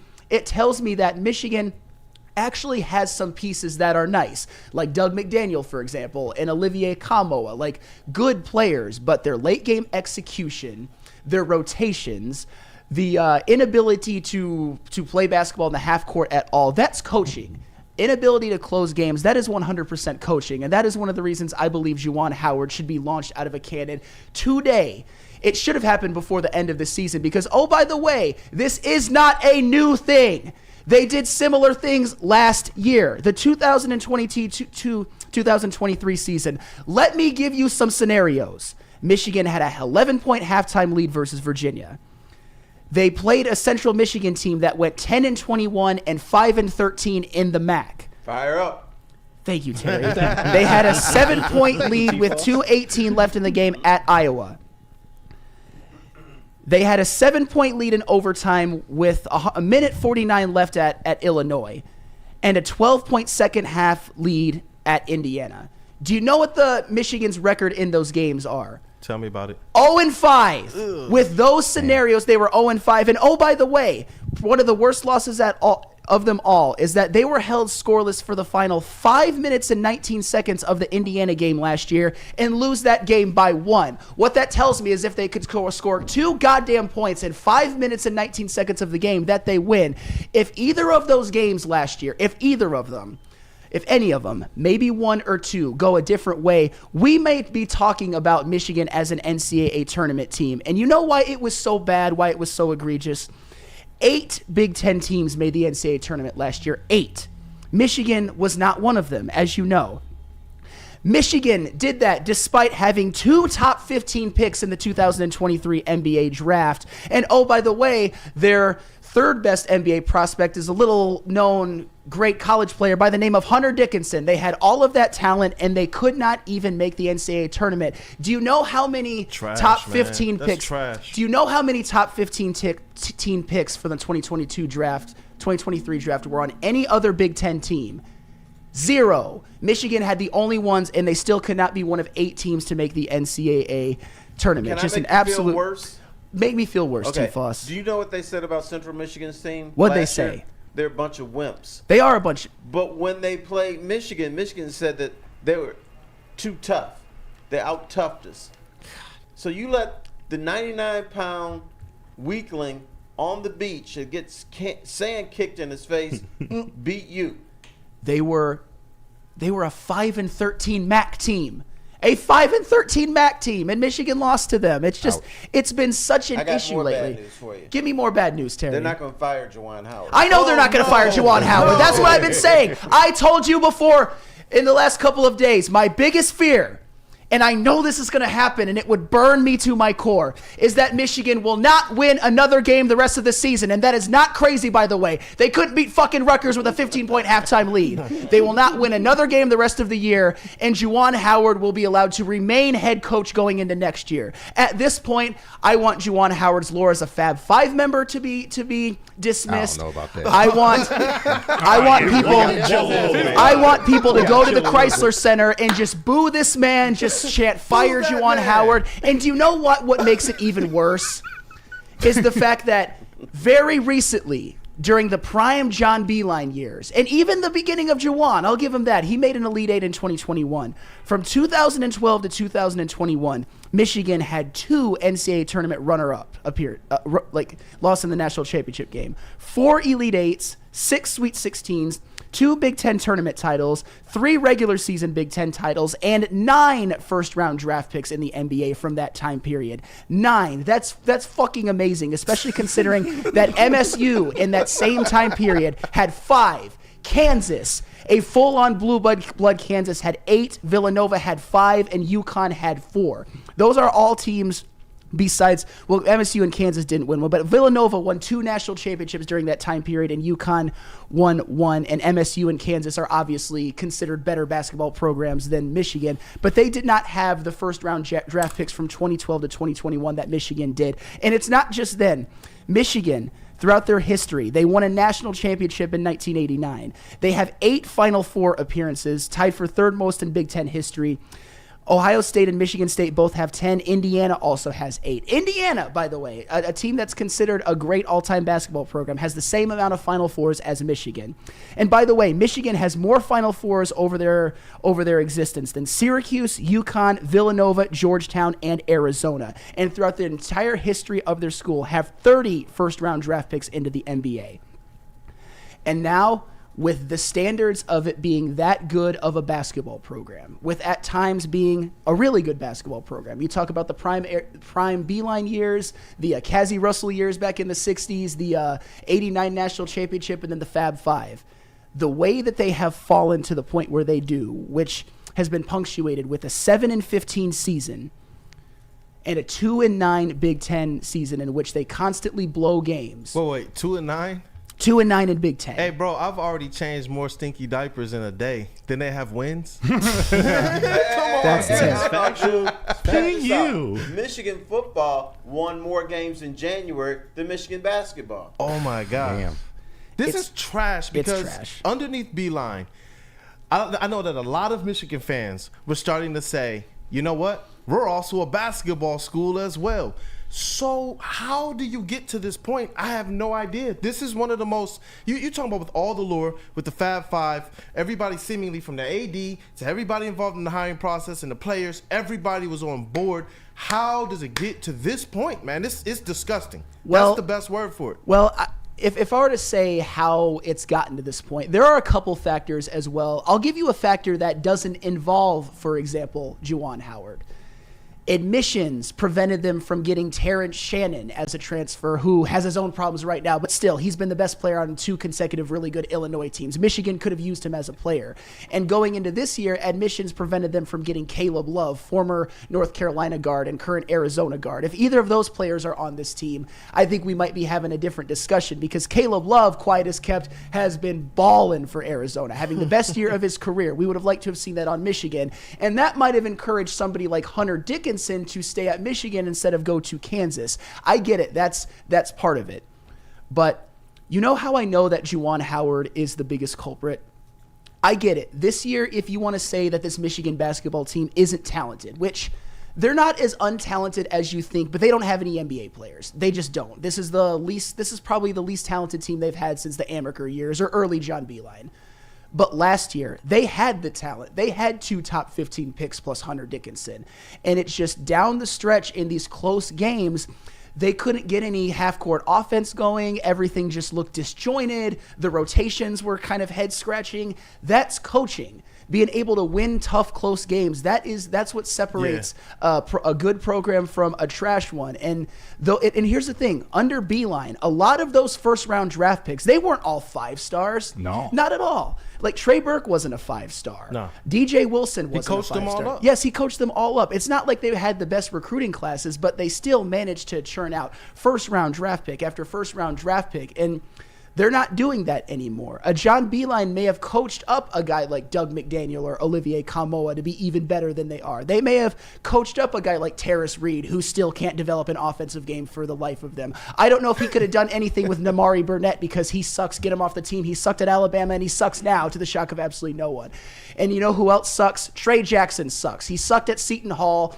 He could shoot threes at Seton Hall, but now he can't even shoot them at Michigan. So this is a good-for-nothing program right now. I would be okay if they got relegated. I would be okay if they forfeited. And I would be perfectly fine if they just were a Division II team moving forward. It's an embarrassment and it's a disgrace. Fellas, what is wrong with basketball in our area? We got the Pistons who blow, UGM who blows, and Michigan who blows. Does somebody come and wave a magic wand over this area? No, you're talking about the worst Power 5 team in Michigan, the worst team period in U of D Mercy, who have not won a single game this year, and the worst NBA team by record. So you may be onto something, Terry. It's pretty grim. And if you're an MSU fan, I know that they have plenty of time to turn it around, and they're still going to make the tournament and all, but they haven't had the season that. They're not good either. But they're obviously still a real program with talent and are probably going to make the tournament. When we talk about Michigan, they're trash. Hey, look, Freddie fell through in 3, said, bring back the shock.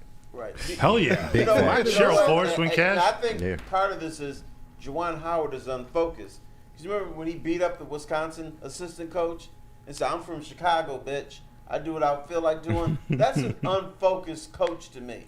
And I didn't even talk about that. How did I miss that? He hit a coach, gray guard of Wisconsin, and he never really even seemed that apologetic about it. In fact, he made excuses for it, and that is not how a head coach should behave in any way, shape, or form. He even got his players duking it out for him, which is just, it just speaks of such an undisciplined program. And that wasn't his first run-in with a head coach. He had a run-in at the Big Ten tournament with Mark Turgeon of Maryland, but that obviously didn't get to fisticuffs or anything like that. But you're doing all of that. I love that word. You're doing all of that, Juwan, but you're not bringing any results. The way that this program has just fallen off an absolute cliff. Like I said, Michigan basketball should be held to certain standards. They should be a perennial tournament team, a team that perennially makes deep tournament runs, but it's just not there right now. And this is the lowest it has ever been for Michigan basketball right now. Ever. You know what? Praise God for football in the state of Michigan, for both the Lions and the University. Hey, tap the helmet over there. University of Michigan Wolverines national championship team. And you know what? It was perfect this year. College and professional football was perfect. It's also a perfect time, though, to shop your home and your auto insurance. Shop it like a pro with Swiss Insurance. They cover Woodward Sports Network, and they should be covering you, too. Ask for Mark at Swiss Insurance today at swissins.com or call 248-800-4177. Again, that is 248-800-4177. Hi, my diamonds. It's Crystal with an X. You want to get hot and perfect like me? Here's my super easy routine. Drink at least a gallon of water before you wake up. Attach a weight to everything in your house. Hello? Sell your car and just sprint everywhere. Scream when you exhale. Don't follow Crystal with an X. Do your own thing at Planet Fitness with tons of equipment and free fitness training in our clean and spacious clubs. Join now for just $10 a month and cancel anytime. Love Woodward Sports? Love wearing clothes? Then you should be wearing Woodward Sports clothes. Check out our full line of merch at woodwardsports.com. Just click on shop. We have all your favorite designs, like Dan Campbell kneecaps, Woodward golf, and of course, our own logoed out merchandise. Men, women, infants, kids, all love Woodward Sports. Impress your friends. Impress your boss. Impress your dog. Buy Woodward Sports merch today.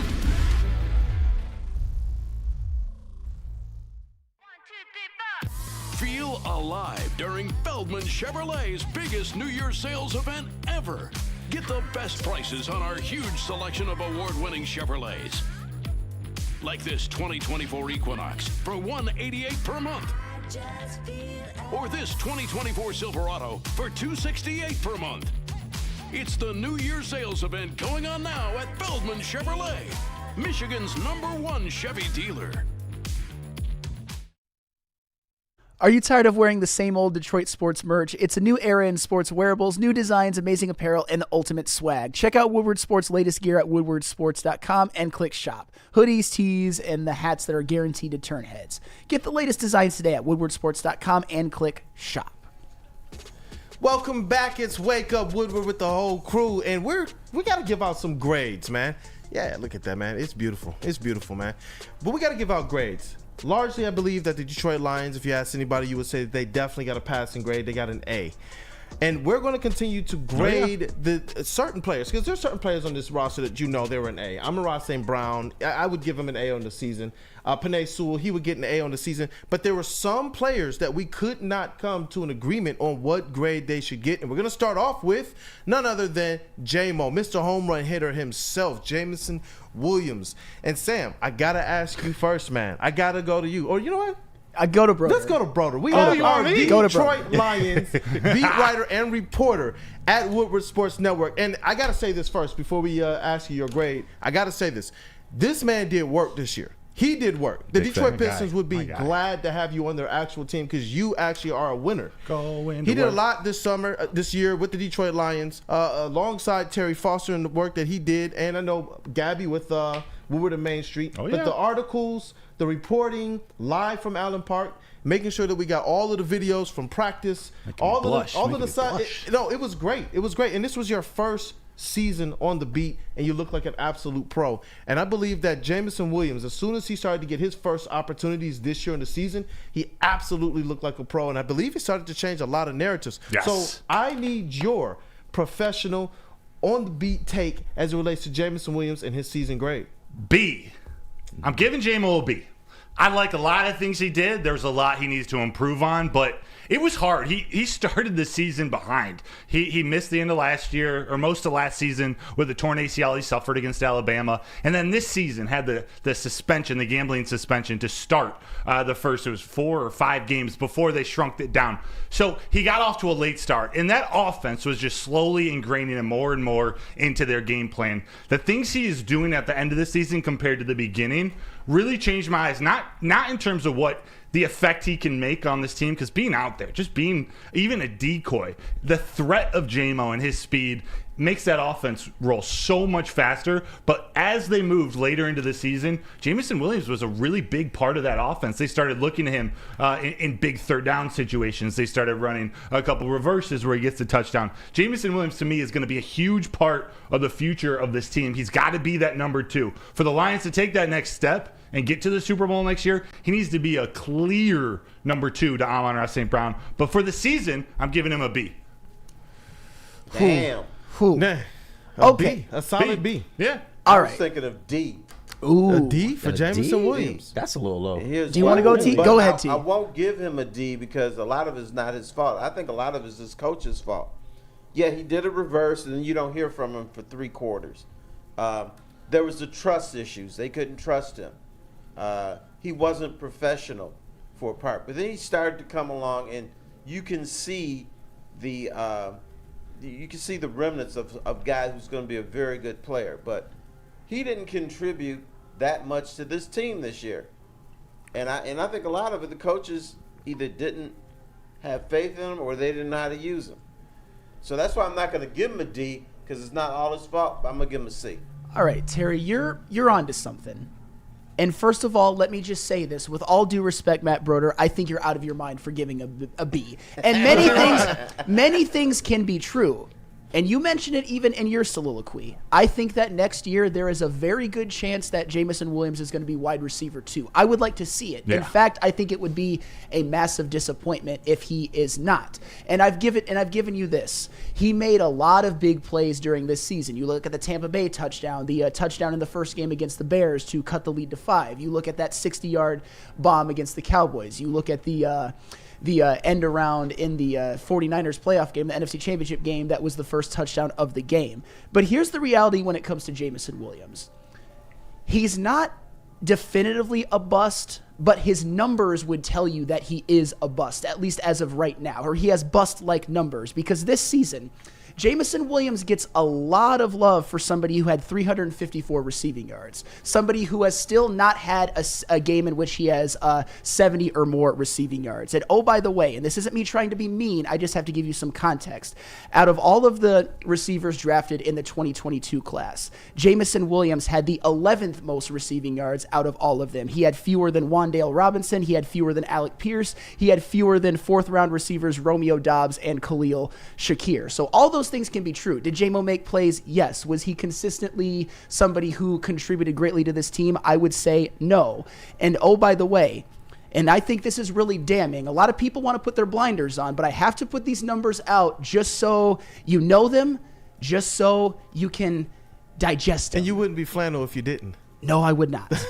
There were 21 rookies with more receiving yards this season than Jameson Williams. 21 rookies, including 5th rounder from the Packers, Dontavian Wicks, 3rd rounder from the Cardinals, Michael Wilson, 6th rounder from the Patriots, Demario Douglas, Bijan Robinson, who's a running back, Quentin Johnston, who I am consistently told is such a bust. He's terrible. He's no good. He's looks like Tarzan, plays like Jane. He still had more receiving yards than Jameson Williams this year. Jonathan Mingo for the Carolina Panthers, whose quarterback was rookie Bryce Young, probably the worst quarterback situation in the NFL. Can you give me a player who played in the playoffs or was on a team Hold with on a a winning second. record? I'm not even done yet. Those all seem like about a total of 7 wins. I'm not even done. Tajay Spears, a 3rd round running back. Trey Palmer, 6th round. Jalen Hyatt, 3rd round. And Tucker Kraft, 3rd round tight end. I get the context that Jameson Williams and the Lions made the playoffs, but there were a lot of people on that Detroit Lions team who contributed way more heavily to that team than Jameson Williams did.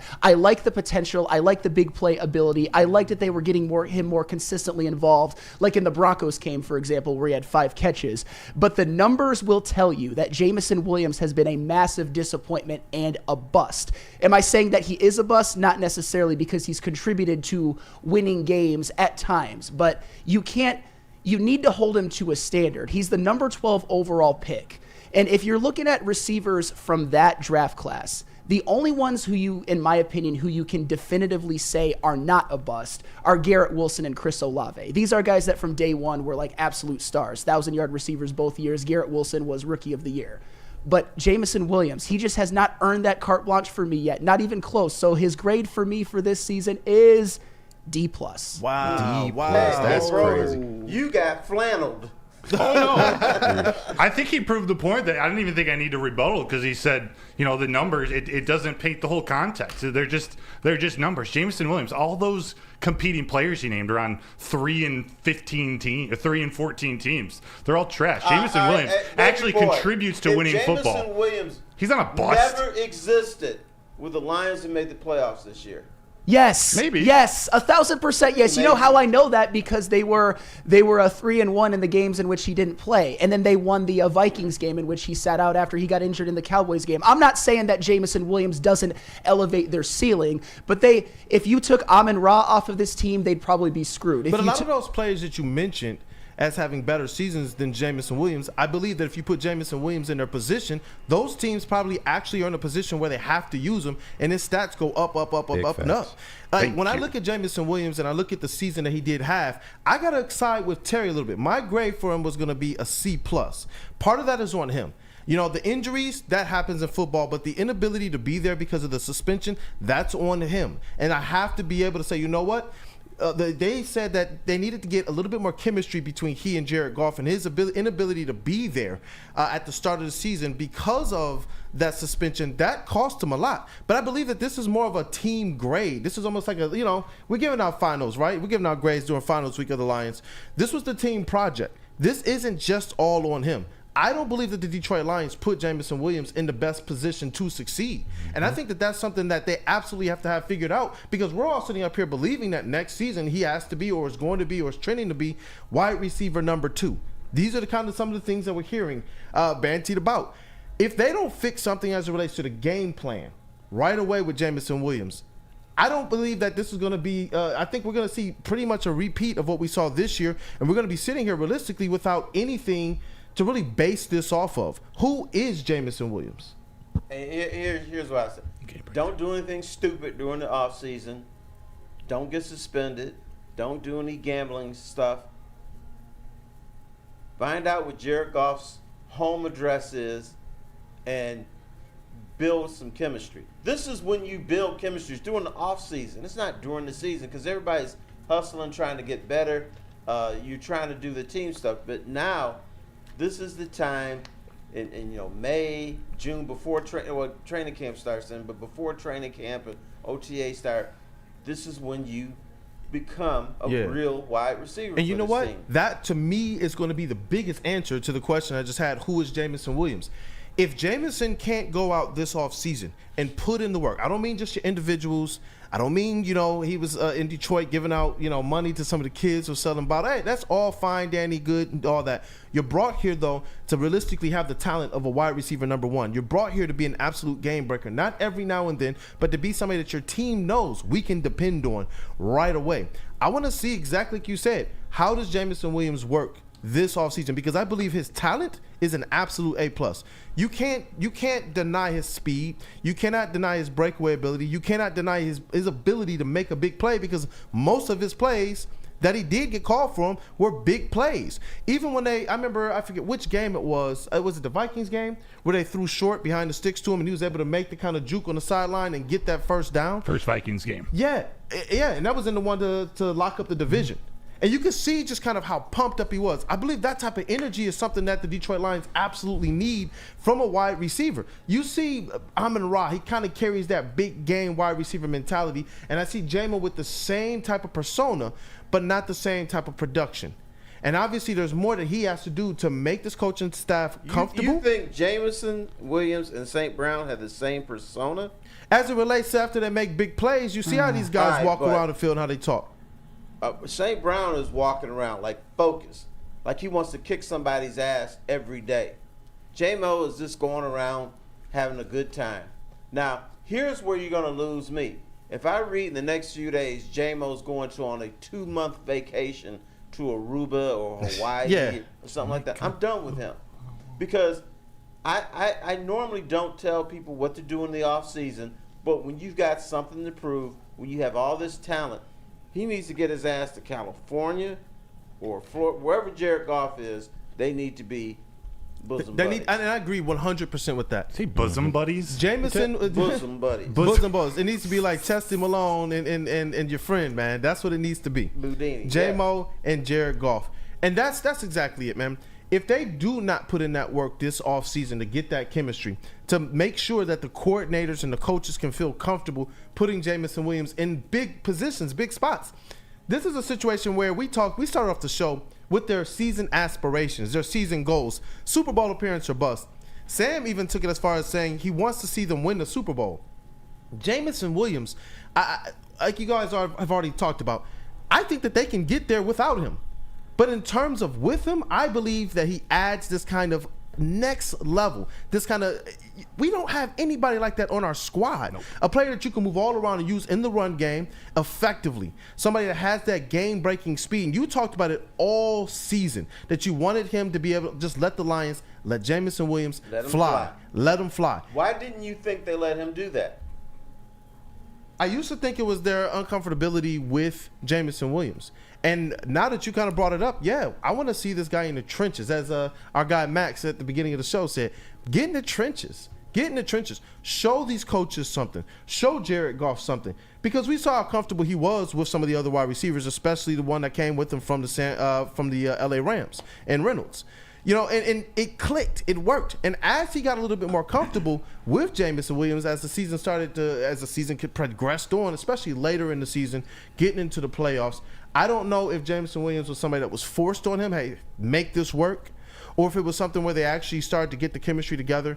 But I believe in terms of this offseason, for J-Mo to move his grade from a C+ to at least a B or an A- for me, obviously over the offseason, he has to be basically living with Jared Goff and going everywhere Jared Goff is and making sure that they have this chemistry thing figured out by next season. And the Detroit Lions have to figure this out, because you're talking about a wide receiver too.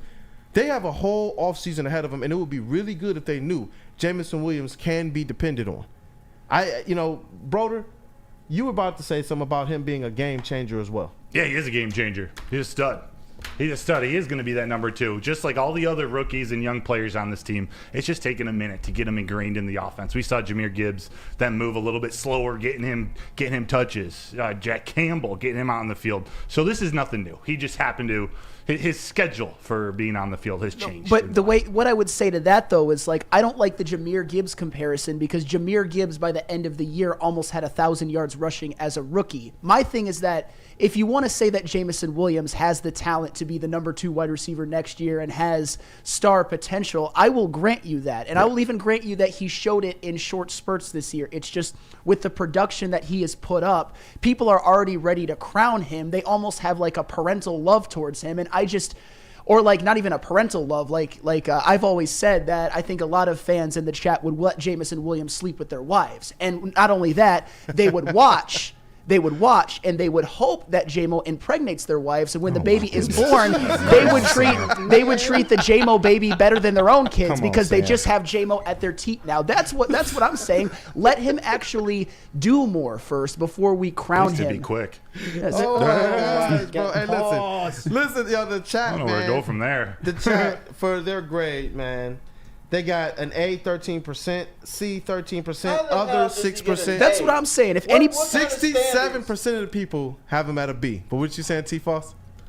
What standards do you have? You're gonna give a guy with 300 and something yards for the season, who was suspended, who got 2 plays a game, one early and then one late in the game. You can't give that dude. That's not on him, though. Yeah, no. He has to get targeted. But KG, let me just respond to that. I'm not saying that it's all Jameson Williams' fault. My problem is with people that say that it is 100% not Jameson Williams' fault. I get that. I understand that he, probably could be targeted more, but that's where I don't like the whole Ben Johnson slander when it comes to him, because I've heard people, even after games where the Lions won and the offense looked great, oh, they won, but they didn't get J-Mo involved. They need to get him more targets. The reality is that their offense functioned well with guys like Amon-Ra St. Brown and Sam Laporta leading the way in terms of pass catchers, and at times during the year, Josh Reynolds. They didn't need it in terms of their offense for Jameson Williams to necessarily be a superstar, but that doesn't mean that you can now say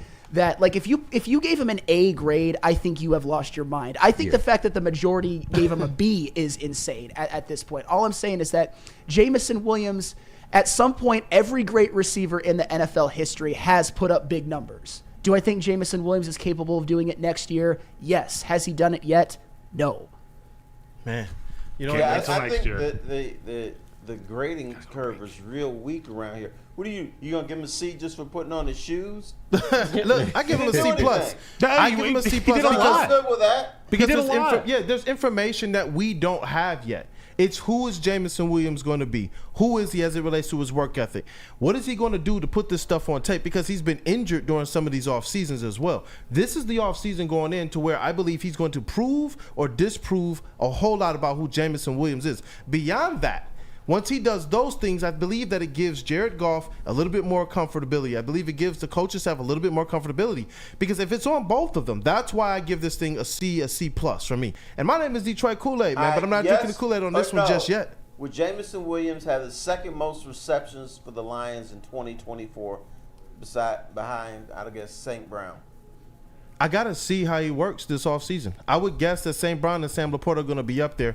And what's going to really, really influence how I feel about Jameson Williams moving on this season is the work that he puts in the offseason. Every sport across the board, we know that that's where players go and they improve. I don't expect improvement necessarily during the season. Maybe you can uptick in production based on targeting him. But in terms of who he is as a big game wide receiver, to be able to even draw that type of, hey, can he have second? I'm not even putting that expectation on him right now because he hasn't shown me that. I don't think he can be any more better than the number 3 receiver. St. Brown and Laporta have that trust with Jared Goff. It's going to get even better, and both of them can really play. I think he might be the number 3 guy next year. We really got to get to break, but do you guys remember the 75-yard touchdown run from David Montgomery against the LA Chargers? Yeah. Do you remember who was the lead blocker out there on that? He blocked 2 guys at 2 different phases of the entire run. This is David Montgomery. Jameer Gibbs is supposed to be the explosive runner, but Jameson Williams was the guy who broke that open with his block. You know what it doesn't show up on a stat sheet. What? This is the same as, hey, I want you to go out with my friend. She has a really nice personality. In other words, the bitch is ugly. But I'm calling her off on confused. you. I don't know if I That's what you're saying about J-Mo. What am I saying about him? Oh, he blocked. Ooh, he blocked the ball. Yeah. What's his job? Catch. And block. No, but blocking doesn't make you a star or anything like that. No great wide receiver gets any credit for blocking. That makes him a star in my opinion. That's what I view star. If you're not a star, if you can't freaking block for your running back. CeeDee Lamb, they're not in the playoffs right now because he doesn't freaking block. They have no running game. So you would rather have Jameson Williams than CeeDee Lamb. CeeDee Lamb had almost 1,700 receiving yards, and it wasn't just because of him. That's why they didn't make the playoffs. It wasn't the fact that they didn't win in the playoffs. It's because their defense gave up 48 points. Come on. Wide receivers blocking is a luxury. It's not what you should measure superstardom on. Broder, honestly, give him an A then. Give him an A+. It's not, he doesn't have an A. He is the MVP of the team, according to Matt Broder. When did I ever say that? When did I ever say that? Because you said he's a star. You said he's a star. I said he has star potential. I said, I view stardom. You got to do everything. You can't just take plays off and not block for your running back. That's not a star for me if I'm building a team. I want a guy like Jameson Williams over a guy like CeeDee Lamb. I'm not saying he's better than CeeDee Lamb right now. I'm saying if I'm building a team, I'm going with the guy who will actually block for his teammates. This is Dave Campbell as the coach of this team. That's fine. We view it 2 different ways. That's okay. So you'd rather have J-Mo than CeeDee Lamb. See, it's a psychosis. It's a mental illness. It's a mental illness. J-Mo simpage. No offense to those out there who actually have mental illnesses. This is just how I view my football players, my baseball players, basketball players. I view the stardom differently. So if you have mental illness, it's okay. You can talk to somebody. It shouldn't be joked about. It's okay to not be okay. Yeah, look, man, if you ask Flannel right now after this conversation, it seems like he would cut J-Mo. But you know where you can actually go and get a fresh cut? Wouldn't cut J-Mo. You know where you can actually go and get a fresh cut? He backed him into some quicksand, man. Now Broder's saying stuff he don't even believe. Oh, I 100% believe it. And Eduardo makes a good point. You just named Stephon Diggs. When are they winning anything? Listen. Go to Lady Jane's, everybody. You can actually get a fresh cut if you come to Lady Jane's Haircuts for Men. For an award-winning haircut experience, register to win a trip of your dreams and all expenses paid suite for the 2024 NCAA tournament. That's right, no expense spared for you and 5 of your best buds. Hey, we got a panel of 5 right here. Maybe we can go, guys. Lady Jane's Haircut for Men, open 7 days a week. Walk in anytime. It is wicked awesome.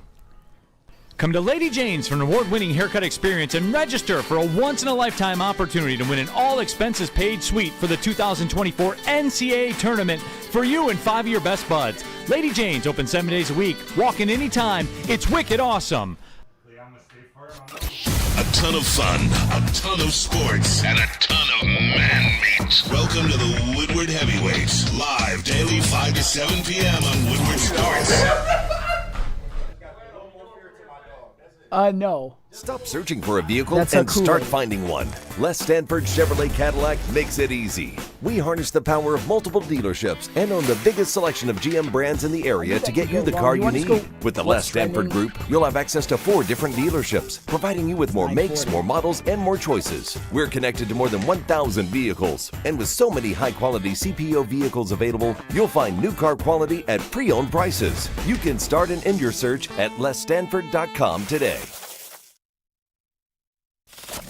We don't like to brag that we are the toughest sports network in Detroit, but we do have a guy named Darren McCarty on our side.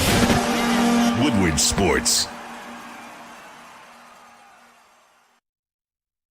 Give your pet the best. Premier Pet Supply is hands down Michigan's best pet store. Same prices and all the conveniences of the online and big box retailers. With one major difference, family and locally owned and operated for 30 plus years. Over 60 brands of food with nutrition experts to help you. Same day, local curbside, and home delivery.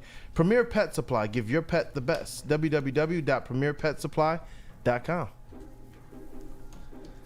And we back. Oh, man. Wake up, Woodward. Wake up, Woodward. What up, though, man? Hey, I love the graphic, man. If you guys like the graphic, definitely go on ahead and put a like on this stream. It definitely helps the algorithm. It supports the crew, and it supports the direction that we're going on. We're going to be bringing a lot more production upgrades to what we do. We're going to try and utilize this back wall more.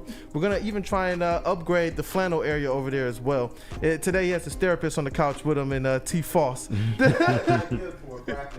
Yeah. Have a graphic of Flannel blocking one of Broder's shots. Yeah, it can be a dream. Some, what would never happen in real life. 0% chance. Matt Broder was a D1 college athlete. I was not. So Matt Broder, infinitely more athletic than I am. Yeah, it would be some That's serious nuts on your chin. Probably. You know what, Broder? Because I'm a self-aware man, probably. Oh, yeah. Broder is still feeling fired up, man, from that last segment. I'll defend J-Mo and my guy Sutton and all the guys. CJ Gardner-Johnson. Oh my God. Let's go. I can't wait for plus for J-Mo. Never said that. Oh man. You're thinking it. I gave him a B. Man. I got your back, Broder. All right, we're going to get into what's trending with JB, but we're coming back. We're going to give you your mailbag segment after. We got some really good stuff coming up this week. I'm going to announce some guests we have coming these next few days. But JB, what's going on? JB Smooth with the news? Man. What's up? You guys are entertaining as hell. I just have to say that you guys are entertaining as hell. But apparently everyone else this weekend had a more entertaining weekend than I would have thought. First off, shouts out to Kool-Aid and the new baby Kool-Aid. It is truly a blessing, my man. Thank you, guys. It is truly amazing. Liliana Grace. Liliana Grace. Yeah. Right. Yes, it is truly amazing. But like I said, a lot of people had more fun this weekend. And Flannel, your King's dad had a lot of fun, apparently. Oh, yeah. Patrick Mahomes Sr. was arrested for a DUI. His third time. Ooh. Third. Is he smiling? I think he is smiling. You know when you get out of jail. Like the brothers on The Wire. He do look like he was on The Wire for sure. Smiling, dog. And you know what? When I first saw that headline, it was crazy because they said per online record. I'm like, yo, people are really, really reaching for this, man. They dig deep, especially during Super Bowl weekend. They probably got some type of monitor on everything Mahomes as you get closer to Super Bowl. Hey, you smile too if Mahomes was your son, man. You know you getting out of jail. Yeah, I mean, I'm drunk and arrested. That's bad, but still, I'm Patrick Mahomes' dad. He looked at it as an opportunity. He's I'm like, a you know made what? man. Why don't I just get this professional headshot in right now for the resume, man? I mean, it is Super Bowl weekend, and I must agree, this is a very bad look. But that is only one person who ended up in the slammer this weekend. Yesterday, it was the Grammys. Nah, man. Not my Kenji, guy, man. I gotta do this. I Not gotta my do guy. this. Uh-oh.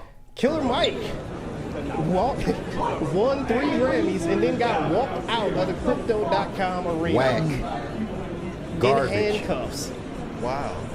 I don't know what happened, but all I can say is, why would you do this to Killer Mike? Just why?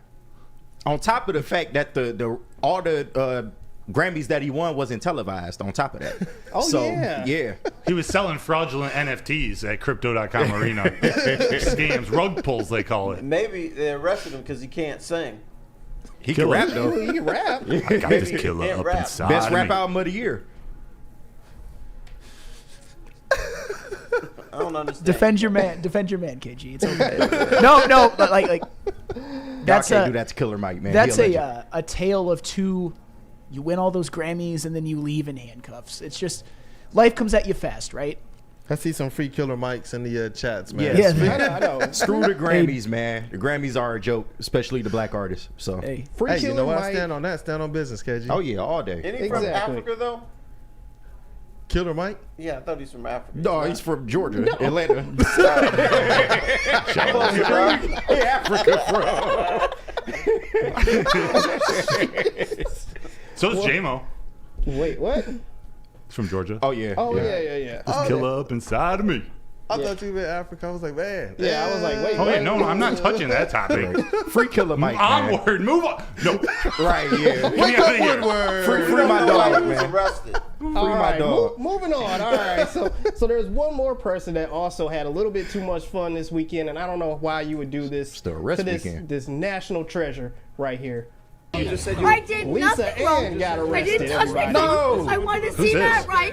You know who that is. You know who Lisa Don't play. Ann is. I don't know who Lisa Ann play, is. bro. Come on. You just said you. I did nothing wrong. Do you have to I be didn't 18 touch or my older to phone. view her I want online? to see Matt Yes, Rife. you do. He's a friend of Yeah, Okay. Lisa Ann got arrested at the Matt Rife comedy show. Apparently, she pulled her phone out and she wasn't supposed to be recording, but You get someone arrested caught for her, that? and yeah, she got taken out in handcuffs, and I think they released her probably like 3-4 a.m. in the morning. But yeah, she had to serve some time. Who is Pulling out that? a I don't. phone? Y'all don't know who Lisa Ann is. My wife is watching. Of course, I don't know who Lisa Ann is.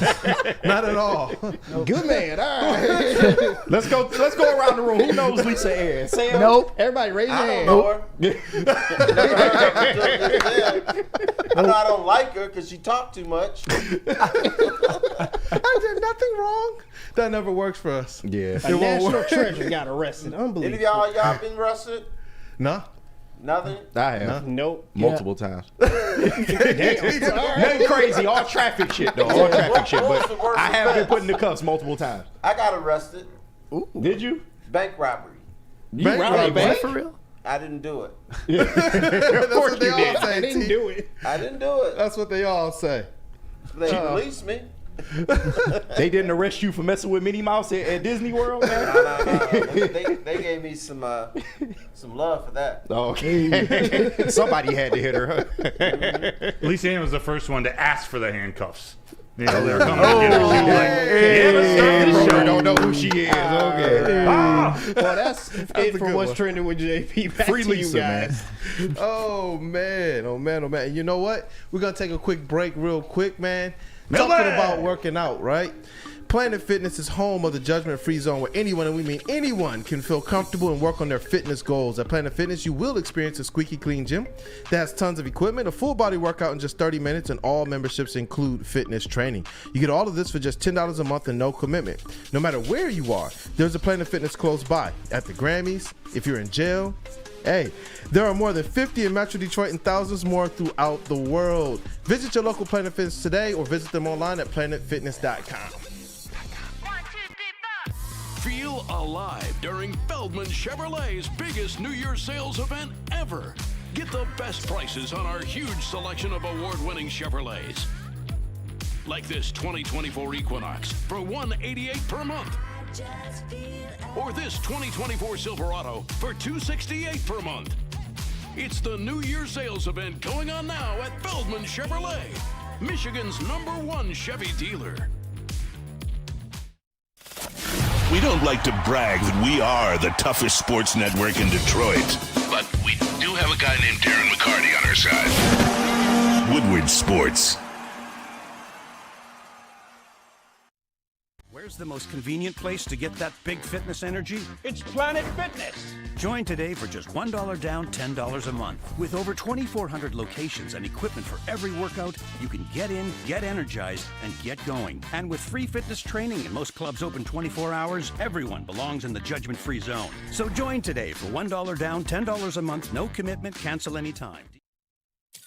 Thank you to all the fans for making Woodward Sports your #1 online destination for Detroit sports. We promise not to drop the ball. Since 1996, Feldman Automotive has been driven to provide a first-class car buying experience called the Feldman Advantage. They have over 18 locations. You just got to visit feldmanauto.com to find the dealership nearest you. Also, catch the Morning Woodward Show and Big D Energy. Actually, let me pause there. Catch Wake Up Woodward and Big D Energy there every other Monday at their Novi dealership. It's part of what makes Feldman Chevrolet Detroit's #1 Chevy dealer. Wake up, Woodward! Let's go, man. Listen, guys, for the first show, this has been awesome. It's been funny. It's been cool. Flannel got a lot off his chest today as it relates to Michigan football. But yeah, that was the segment. He was like, I got something to say. And he said he's going to start the Fire Juwan Howard chants. He's going to start going down to Chrysler Arena and make sure that this job gets finished. You said Michigan football. Michigan basketball. Because Michigan football is on top. But yeah, no, Michigan basketball. Nobody should be going to Chrysler Center except if you are chanting Fire Juwan Howard. Because just remember, I know we're all in our national championship happiness, and I still am too, but when you really look at what the standard should be of Michigan basketball, you got to demand more. Not just more, like consistent deep tournament runs, not being 7-15 and last in the Big Ten. Completely unacceptable. Facts. So here we go. 5-6 minutes. Flannel didn't respond of mailbag time. Thing I said, you know that they're not going to fire Juwan Howard. Oh, I responded earlier. No, what they're going to do is they have a meeting after the season, and they may come up with some story because Juwan had his heart surgery and say, Juwan can't make it and he needs to chill out for a little bit. So that's the way they'll do it. I know. He won't get fired. He'll walk away with some dignity. Are you okay with that? No. He's not going to be the coach. That's the first mailbag question. No, because he's done such a horrific job these last couple of years. He needs the even if it's just the formality of being fired. You can't be allowed to quit after what we've seen this year, being the worst team in the Big Ten in the year. Surgery. But I don't care. I'm happy. I want a clean bill of health for Juwan Howard, the man. But as far as Juwan Howard, the coach, they're playing Wisconsin on Wednesday. Somebody else should be on the bench that night. I could do a better job. Put in Coach Flannel Sam. I could do a better job than Juwan Howard. We might have to test that. Hey. Somebody get Juwan on the phone. What you got for us? All right, we're going to read some mailbag questions. Get them in. At 1 o'clock, I'm going to be at the Brad Holmes press conference. So if you want to put some questions in here or after the show, put it in the comments section right below. Also, tomorrow, we're going to have a little Tigers, a little Red Wings, and we're going to be talking a lot. We're going to be preparing for the NFL draft. We have Bobby Skinner, a connection I made through the Talking Giants podcast of John Boy Media. He was at the Senior Bowl this last week, and he's going to help us peer through the noise of the cornerback, defensive line, and offensive line positions that the Lions are. So he's going to be on at 8:15. But mailbag, we got to get to a couple here. Eduardo O'Neill says, mailbag, what triggers Sam more, Burrowhead or JMO? Well, Burrowhead is absolute nonsense, but people still like to that was dead the second that the Chiefs won the AFC Championship last year. And oh, by the way, I don't even care about head-to-heads. Mahomes and the Chiefs have Super Bowls. Joe Burrow will never get a ring. Mark my words. Never. So is J-Mo. Never. So is JMO. Yeah. Hey, here we go. Another mailbag question from Mason Leach. Mailbag, Broder. There were rumors Sharon Moore has been talking to KC D-line coach to make him a DC. I saw that. Do you think they hire him or hire within? I think that would be a pretty good hire. I'll give you your take, and also the Flannel if you know. I think they probably hire within, but if he can go out and get a top-tier NFL defensive coordinator, I'll take it. That'd be awesome. That was one of my but worries, you know what? man. The NFL dudes don't want to deal with college. Jesse Minter did it. Even if they're not the head coach, that's That's a different game now. Yeah, and that was one of my worries with Sherrone Moore. I do believe that he should have gotten his shot as the head coach, but my worry was, how is he going to fill this staff? Obviously, Jim Harbaugh brought something electric. He had the connection to the NFL, and he was able to kind of bring together this all-star coaching cast. And with Sherrone Moore, that's something that I'm waiting to see. I mean, time will tell on Sherrone Moore's ability to build a program and whatnot. But like you said, I think he's earned this opportunity. He had the best job interview of all time while being the game day coach at Penn State and versus Ohio State and leading him to wins. As far as, you might as well, though, if you're going to dip into the NFL pool, you might as well try for the Kansas City Chiefs defensive line coach, because that defense has been balling this year, and they have a lot to live up to in terms of defensive coordinators, with your last two being Mike McDonald and Jesse Minter. It's almost impossible to follow that. Impossible. Mailbag, Dante151. JV Smooth. Who do you want to face Roman Reigns at WrestleMania? The Rock or Cody Rhodes? Oh, boy. This is probably controversial one, but give me The Rock on this one. It's WrestleMania 40. I know Cody Rhodes is supposed to finish the story, but if it is going to be a 2-night thing, I like Ken G's storyline he had written before for it. So let Roman and The Rock go at it night 1, and then night 2, Cody takes back the title from The Rock. I think that's fair, right, Ken? Yes. Now, didn't Cody and Roman Reigns just wrestle like a few months ago? Yeah, last year's WrestleMania. Last year. You can't have it again. Yeah. You got to bring you can't do the same main event again. I mean, they could, but it'd be less entertaining. I think if Cody takes the belt off The Rock, then Cody gets the push that he needs to finally be the top guy, and The Rock can fade off into the sunset. I don't know why a lot of people are hating, but it is what it is. I like that, actually, man. I like that, man. The Rock. That was my guy growing up. The Rock. When I was heavy into wrestling, man, that was just it. You talk about the most electrifying man in sports entertainment. Come on, sports entertainment, man. He was electric. Seriously, you want to talk about when people kind of have these nicknames or these monikers attached to them? He was one of those guys that absolutely lived up to it and has continued to. Definitely. His rookie card when he played football for the University of Miami is one of the more expensive rookie cards out there from some football players. That's and he's crazy. a wrestler. He's an entertainer now. We'll go one last one real quick. Mailbag. I've seen this from Herb Nash and a couple different people. We'll pass it around. If you could get one free agent, or if you could bring in one free agent for this Lions class, is there anyone you're looking at? KG, I'll start with you. Justin Matabuki. Ooh, I like that. Instantly. Flannel. You stole mine, so I'm going to go with L'Jarius Sneed. Ooh. That's what I was going to go Not saying it's super realistic, but that's the one I would target. No, that's fine. Yeah, It doesn't have to be religious. Hey, if you could pull it off, go do it. That's where I was going to go too, man. Give me Mike Evans. Okay. Ooh, okay. So you're Give me done Mike with Evans. J-Mo then? No, I'm not done No, with just move him to the J-Mo. slide. Just move I'm him not to the done slide. with J-Mo. He could just be a nice 3, but it would be nice to have that veteran wide receiver presence as well, too. So give me Mike Evans. I like that, JB. I like that. What about you? Yeah, L'Jarius Sneed is where I was going to go, man. I want this Detroit Lions secondary to definitely improve and upgrade. I feel like they have a lot more talent, and the other two parts, the linebackers and the D-line, they need some solid, kind of reliable talent in the backfield. Yeah.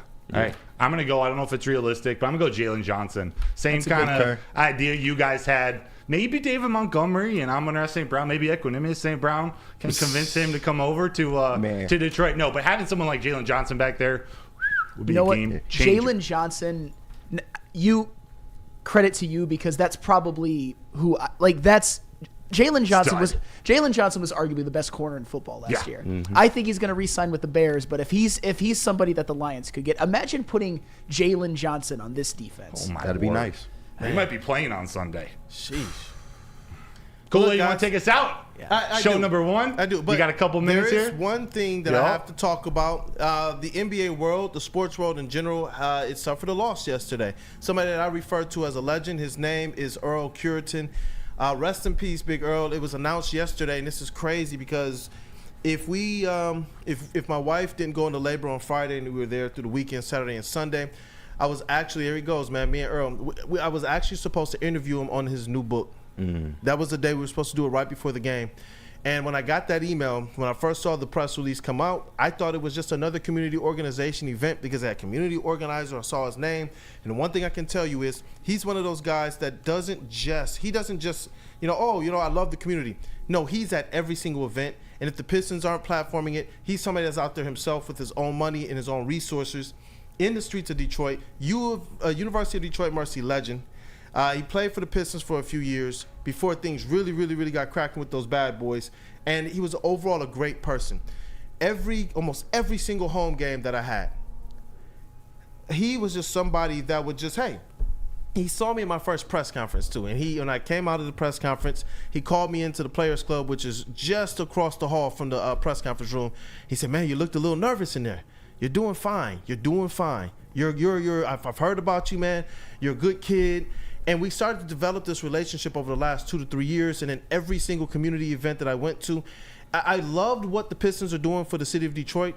But meeting and being around great people is something so exhilarating and something so moving. And I knew every one of these events I was going to see him. And I showed up ready to, interview players. I got the opportunity to talk to Jaden Ivey. Got the opportunity to kind of talk to Marcus Sasser, talk to Cade, talk to these types of people.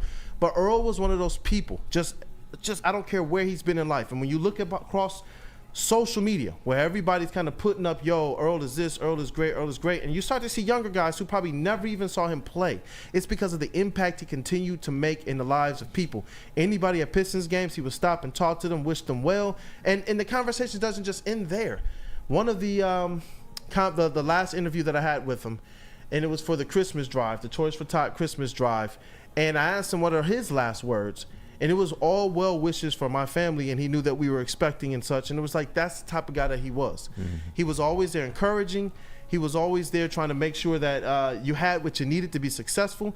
Every game, I come out the press conference, and it was the same routine. Head straight over to the Players Club, and he was sitting there just to give me advice, to kind of boost me, to lift me up. And he did this with so many other people, man. So, condolences to his family. I pray that God comforts them and allows them to grieve properly too, because there's no time limit on that type of stuff. Mm-hmm. And ultimately that people who have had that connection with him can continue on in the spirit that he leaves behind of giving back to this Detroit community, giving back to people, and honestly being in a place of mentorship and just uplifting and being in a position to where every person that you come in contact with leaves a little bit more happy than before. So Earl Curitan, rest in peace, man. I go back with Earl when U of D was a real basketball program. I just remember him, Terry Durod, Terry Tyler, that gang that came a little before him, and they actually made the NCAA tournament. How about that? Yep. Yeah. Rest in peace. Rest in peace, Earl Curitan. Well, hey, look, guys, this was a fun first show. I can't wait until we bring more to the table. This is Wake Up Woodward, man, for Sam, the flannel man over there. Hey, welcome to the couch as well, Terry Foster. It was dope to have you in. He's sleeping. For my guy, the Detroit Lions beat writer and reporter for Woodward Sports Network and the Detroit Tigers Big things credential coming. beat writer and reporter for Woodward Sports. You got the man, the myth, the legend, the D1 athlete from University of Michigan. Matt Broder. He's dying. And in our booths, I don't think you can get more premium than this. Nope. Over here in the sound booth, we got Detroit KG. He's everybody's first round draft pick, right? Thank you. Let's go, man. Yes. He's going to be one of our resident ball knowers on this show as well, man. Shout out to you, man. You did a great job today. For sure. And everybody understands the voice of reason over there. You guys already know him. He's probably Mr. Consistency over here at Woodward Sports. Nothing goes right if JB's out of the office. Never leave us again, That's brother. facts. Never, That's big facts. I never leave us appreciate again. that, guys. Thank you today for everything you guys have done, the commitment. And myself, Brandon Danke, Detroit Kool-Aid. I am Woodward Sports' credentialed Detroit Pistons, oh, bless my soul, beat writer and reporter. Hopefully we see better days ahead. They will. But you know what? This chat, the people, that was a lot better, man. Uplifted my spirits today, man. Thank you guys, man. This has been Wake Up Woodward. What up, though, Detroit? Have a blessed day.